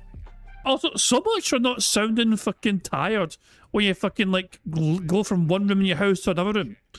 Look how knackered he fucking sounded there when he came back on camera there. Listen. Oh, I need this. Ah. Okay.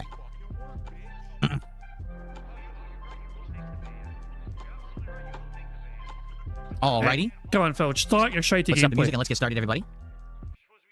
He didn't say fuck. Yes, cup of Joe. Or My tired. afternoon iced coffee. I really need it right now. I'm very sluggish. Don't know why.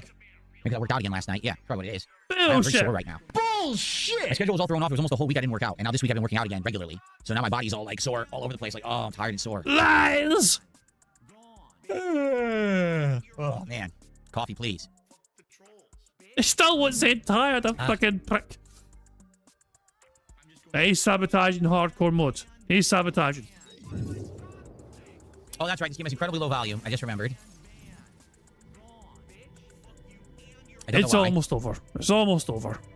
Hardcore mode is always, you know, a tougher one to win. I mean, we'll get it one day. We'll get it one day. Upgrade the iguana store, buy skins to upgrade health, says Muckman. What I might do, I've been tempted to potentially start a bingo one day with a hardcore mode. I don't know. Hello, everyone, and welcome back. It's time. Oh, it's now recording for a shitty gameplay. When you look at that, there you go. I have been tempted to start some bingos on some days, maybe a hardcore mode straight away from the get-go. Maybe it's something you guys can determine sometimes. Who knows? Who knows? For now, hardcore mode has still beaten us and defeated us and beaten the shite out of us as per usual. So there you go. He didn't say tired, but he did not say tired. No. I mean, or if it did, I mean, even if he fucking did say it, you know what I mean, it wouldn't count because I was in the full house and it's over. He didn't say fuck, he didn't do clown mode, didn't talk about Twitter X, he didn't, and his voice didn't crack, you know, so. He kept saying he needed coffee, and he really needed it, you know what I mean? But he didn't say fucking tired because he's a fucking dick. So there we go. But yeah, we're done with the bad man. Before we even go to the orders to sign off and all that jazz, let's go to live DSP. He started the show. He started gameplay on $17. Since then, he has been whaled with a $20 super chat and a $5 tip. And he's currently on 66 buckaroos of support. As you see him playing the game very poorly here and getting his arse kicked by the Spanish. Yeah, the Spanish are fucking doing a number of them, it looks like. Restore the art collection. Get the fucking whatever. We're done with the bad man. We're done with the bad man. And yeah, bingo, of course, Sheraton tomorrow. Big day tomorrow. The last day of the month is tomorrow. And that's also a big occasion on the bingo streams. Because obviously we have our end of month marble races. So yeah. Make sure you check in tomorrow. We'll enjoy some bingo antics. And after the bingo's all said and done, we'll have a marble race. Hopefully we'll have marble races or full houses as well. But we'll also have a marble race to determine who is going to be the 3 winners for the month of for the month of July. So yeah, we've got that to look forward to as well. And of course, after the bingo stream tomorrow, I am planning on doing a little gameplay stream of Resident Empire 2. So for people who enjoy that as well, you got that to look forward to as well after bingo's all said and done tomorrow. But yeah, for today though, that's going to be bringing it into things, and I'm going to wrap it up and end how it always ends these things by playing notorious PIG contributions made by the supremely talented Pixar Animation. So guys, until tomorrow, I do hope you all enjoy the rest of your Thursday, and I'll catch you all later. I'm going to wait for my food to arrive because I'm fucking starving now. Have a good one. I'll catch you all later. Goodbye. On September 14th, a pre-authorized payment of $16.51 from PayPal.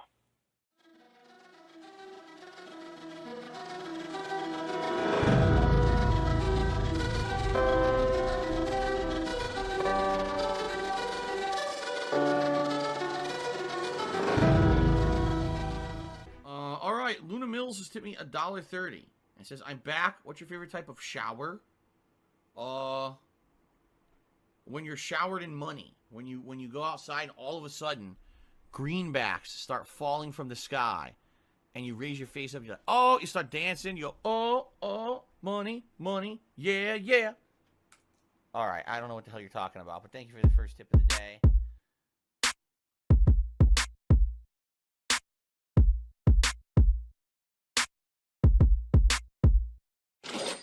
Money, money, yeah, yeah. Money, money, oh, money, money, yeah, yeah. Money, money, money, money, yeah, yeah. Money, money, oh, money, money, yeah, yeah. These contributions are mandatory. Money, money, yeah, yeah. Money, money, oh, money, money, yeah, yeah. Money, money, money, money, yeah, yeah. Money, money, oh, money, money, yeah, yeah. These contributions are mandatory.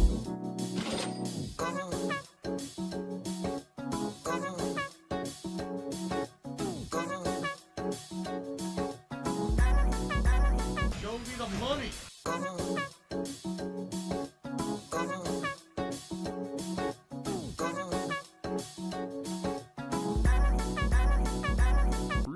Money, money, yeah, yeah. Money, money, oh, money, money, yeah, yeah. Money, money, money, money, yeah, yeah. Money, money, oh, money, money, yeah, yeah. These contributions are mandatory.